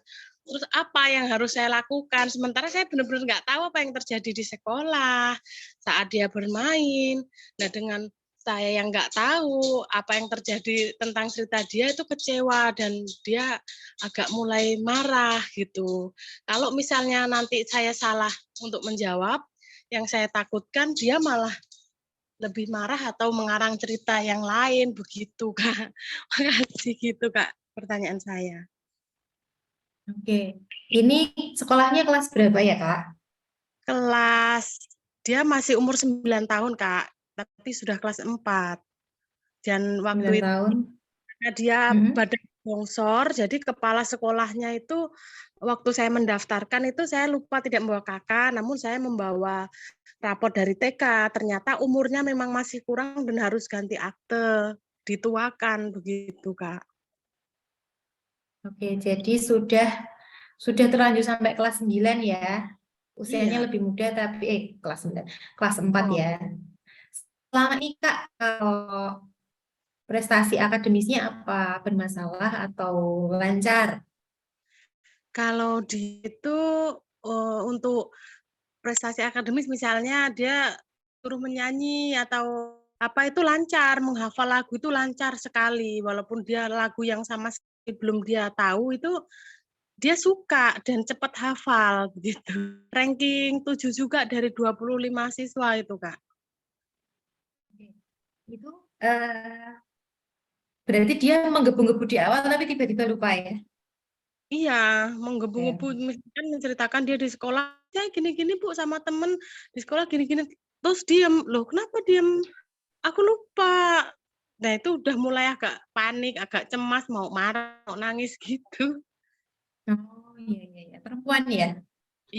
Perempuan. Ya. Barusan ini kejadian seperti itu atau memang dari dulu itu problemnya kalau mau cerita sulit jadi mudah lupa. Enggak, Kak. Kalau kayaknya ini baru-baru ini sih, baru masuk ini. Tadinya kan online. Ya, baru masuk ini. Kalau dia dulu kecilnya pernah punya riwayat setip dan saya kontrolkan dia ke dokter saraf itu sampai selesai dan dokter menyatakan bahwa dia penyakitnya udah sembuh gitu. 3 Berarti kali dia pernah. Oke. Berarti yang bisa saya catat, halo ya, halo kok kayak telepon. Jadi yang bisa saya catat adalah usianya terlalu muda untuk di kelasnya ya. Kemudian dulu pernah ditreatment oleh dokter saraf ya. Nah, nanti dicek lagi Kak, apakah memang dia ada problem di memori.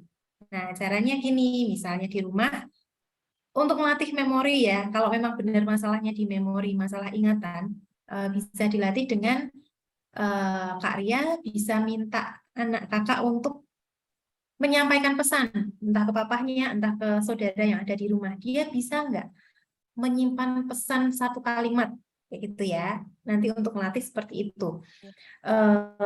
Apa memang problemnya itu karena dia impulsif cerita di awal, lalu tiba-tiba lupa? Kalau itu treatmentnya beda lagi. Kalau impulsif di awal dan tiba-tiba lupa, maka di awal sebelum cerita dia diajarkan untuk dalam kondisi tenang dulu supaya tidak semangat di awal habis itu belakangnya lupa ya. Nah, cara grounding ini bisa membantu dia untuk bisa lebih kalem, lebih tenang Jadi kalau cerita bisa lebih pelan-pelan ya. Masalahnya entah karena menggebu-gebunya lalu lupa, itu berarti harus di treatment supaya dia lebih bisa mengendalikan diri supaya lebih tenang gitu.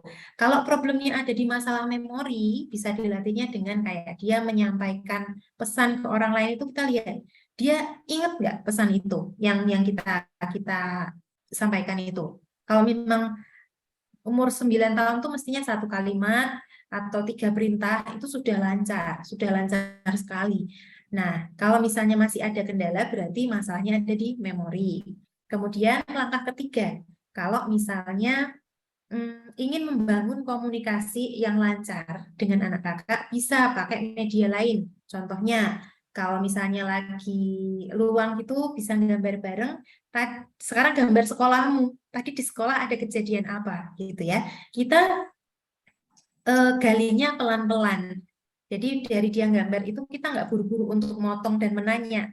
Justru biarkan dia melakukan itu dulu, terus waktu dia coba menyampaikan sesuatu cerita, nah kita dengarkan dulu. Nah, waktu dia lupa, pun kita menunjukkan emosinya yang biasa, tidak yang semakin mendorong atau semakin memaksa dia untuk cerita, karena itu semakin ngeblank malah justru, ya.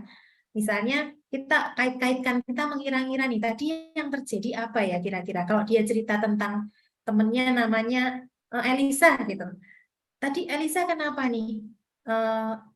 Misalnya dia ganjel cerita karena merasa tidak didengarkan atau tidak bisa mengungkapkan, kita bisa alihkan itu sebagai suatu obrolan baru untuk dia dengan tema yang sama, untuk mengobati rasa kecewanya. Ya meskipun tidak langsung bisa tercapai ya tujuannya menceritakan itu gitu. Tapi setidaknya tidak membuat dia kecewa, lalu enggan lagi untuk cerita sama kita. Jadi nggak mau cerita, menganggap kita nggak menghargai kan, takutnya seperti itu ya Kak Ria ya. 3 langkah tadi ya Kak Ria ya. Pakai media, kemudian latih untuk menyampaikan komunikasi atau kalimat atau pesan ke orang lain, kemudian latih untuk biar tenang dulu waktu cerita. Itu dulu Kak Ria, bisa dicoba nanti sama anaknya. Oke, Kak Ria begitu ya. Ada tips-tips dari Kak Wira tadi. Mudah-mudahan nanti setelah ini langsung dipraktekkan. Iya. Nah, Kak Wira, Kak Elisa. iya Kak Ria, Iya. terima kasih. Nah, tadi Kak Deli sudah bertanya. Jadi ini saya lompatin dulu Kak Deli ya, karena tadi sudah bertanya. Nanti sampaikan ke Kak Wira nih. Kayaknya seru nih, kita nggak cukup waktu ya. Jadi kita mau satu lagi dulu nih Kak dari Kak Tina nih. Apa tuh anak-anak kan udah kembali sekolah nih, tapi mereka kan sebelumnya ini main gadget terus nih. Boleh bagi tips nggak kiatnya menolong anak-anak supaya mereka itu mengurangi perbendaharaan kata yang nggak sopan tuh, karena dari online gamers tuh kan biasanya mereka nonton gitu, terus di sekolah mungkin ada yang kelupaan gitu, kayak anak saya aja ngomongnya bisa ngomong ini geprek nih, digeprek aja nih, geprek gitu.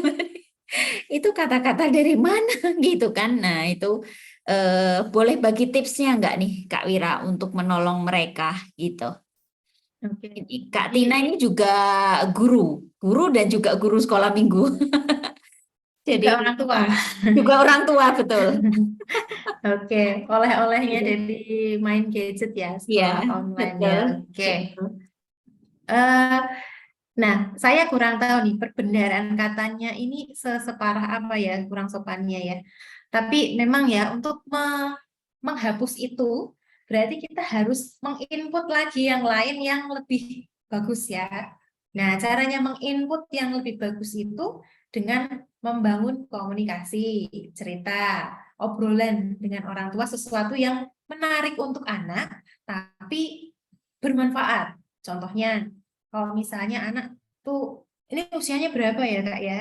Biasanya anak-anak tertarik Iya dengan ya.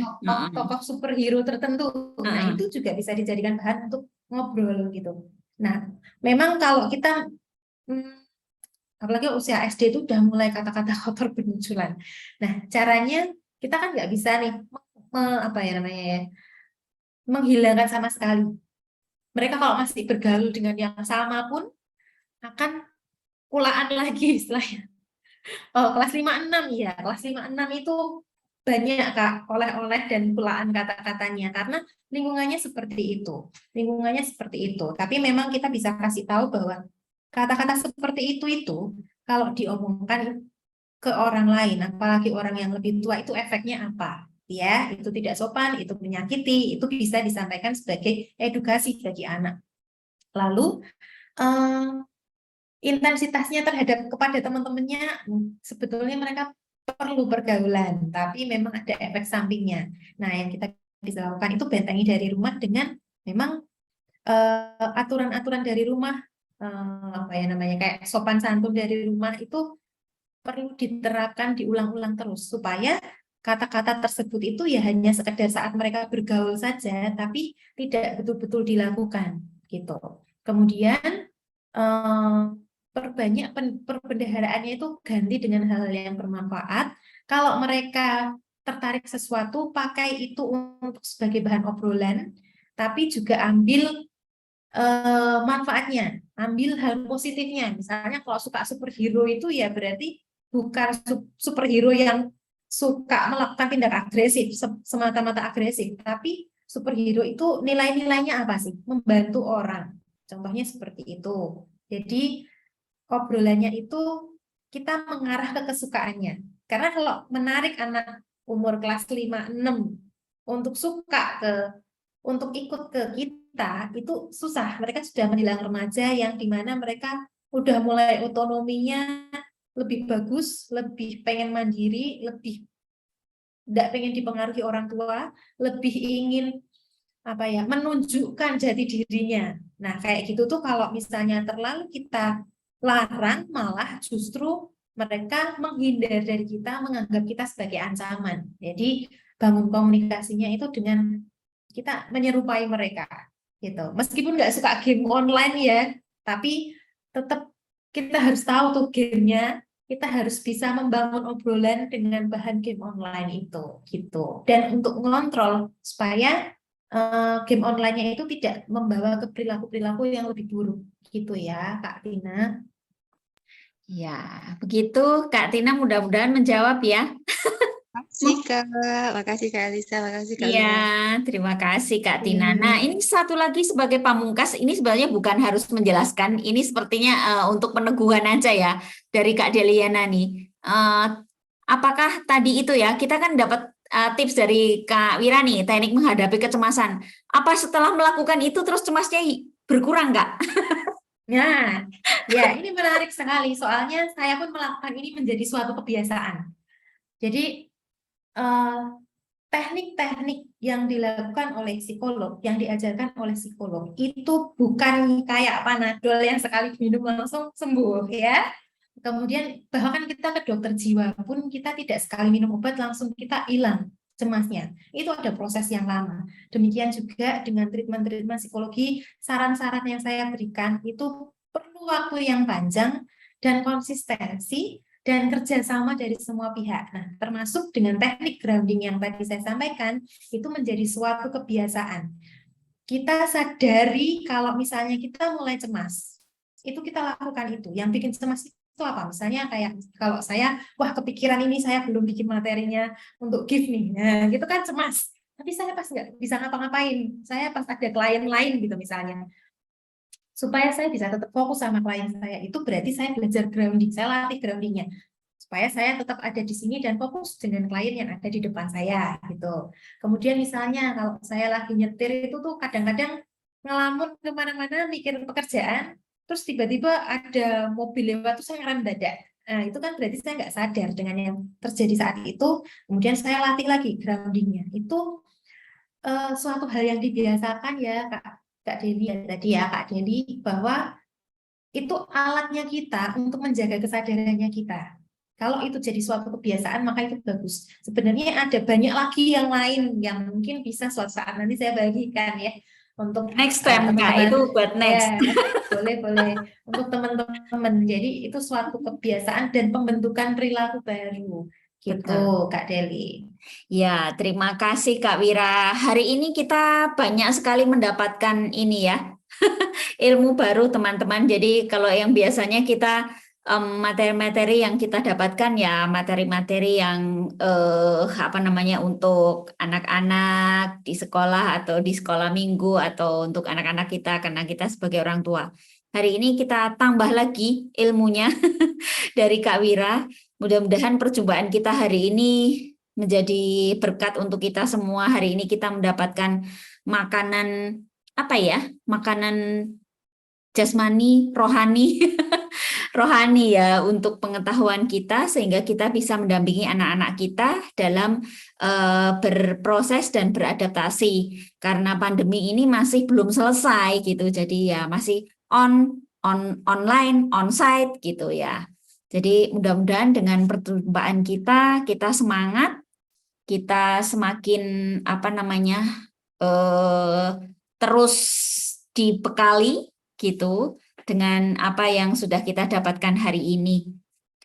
Untuk teman-teman beberapa sudah live karena ada agenda yang berdekatan gitu. Ini Kak Tina aja mungkin masih on the way karena ada pelayanan di Magelang gitu. Jadi hati-hati di jalan. Mudah-mudahan sampai di Magelang dengan sukacita. Nah, teman-teman, karena waktu sudah cukup lama, juga cukup lama dan kita semua sudah menjawab pertanyaan-pertanyaan yang masuk. Saya ucapkan terima kasih untuk Kak Wira yang sudah menjadi fasilitator bagi kita semua dan juga terima kasih untuk teman-teman yang sudah hadir di ruangan Zoom ini. Di kemudian hari kita akan sambung lagi dengan tema yang berbeda atau mungkin kelanjutan hari ini jadi berseri gitu ya. Pendek-pendek jadi berseri, bukan hanya sandiwara yang berseri gitu ya, sandiwara radio. Tapi acara kita juga berseri gitu.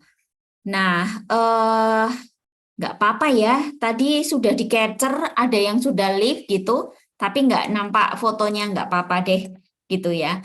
Nggak apa-apa, jadi apa namanya, satu penutup meskipun tinggal sedikit, saya mau bagikan kuis, nanti boleh disampaikan ke nomornya gift. Kalau ada yang kenal tadi yang sudah live, kakak-kakak boleh boleh dikasih tahu. Saya punya satu kuis, nanti satu yang menjawab dengan benar akan mendapatkan merchandise yang sudah kami siapkan. Ya, itu nomor WA-nya gift. Satu pertanyaan dari saya untuk kita semua. Pertanyaannya adalah, jawabannya nanti tolong dicat di nomor WA gift ya.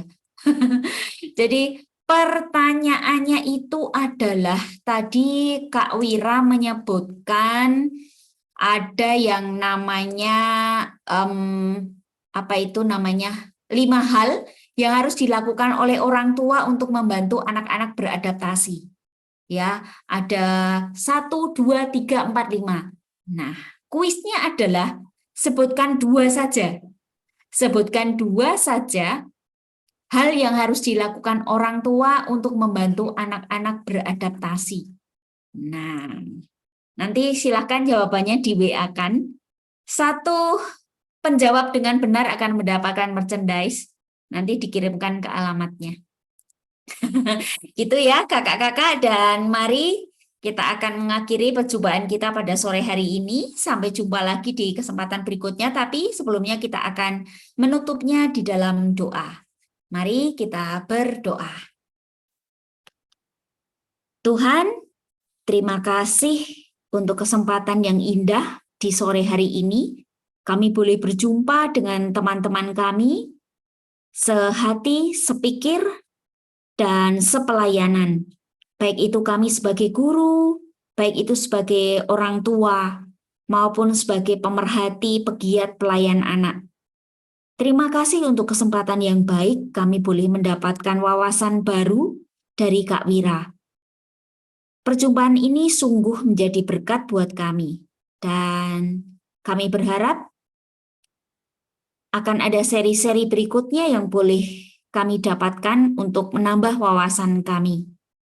Kami mau menyerahkan anak-anak kami di tempat kami melayani, anak-anak kami di rumah kami, di lingkungan kami, dan dimanapun juga tempat berada yang kami jumpai.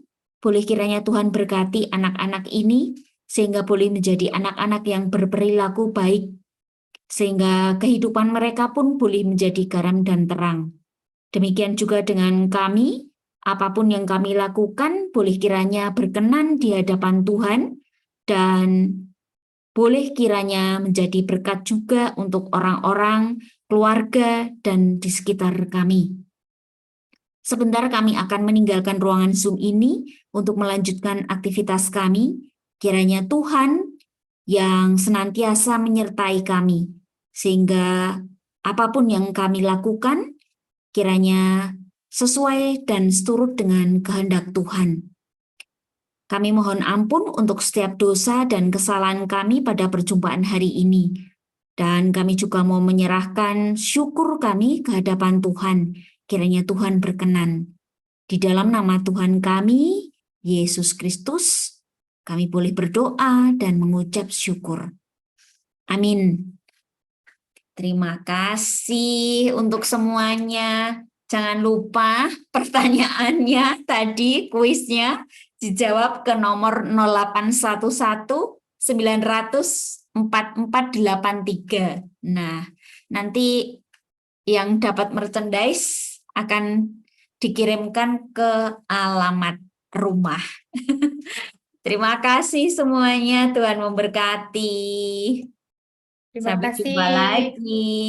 Sampai jumpa, Tuhan berkati. Terima kasih. Sampai jumpa Kak Tina. Makasih ya Kak Lisa. Terima kasih, Ya, Kak. Ami Adriel, Kak Ria. Ya, sampai jumpa. Sampai jumpa. Nih. Iya, sama-sama Mami. Kak Deli, Saya Kak live Ria. ya, Kak. Ya, Saya live ya, Kak Elisa. ya oke. Ya, Kak. Dah. Ya.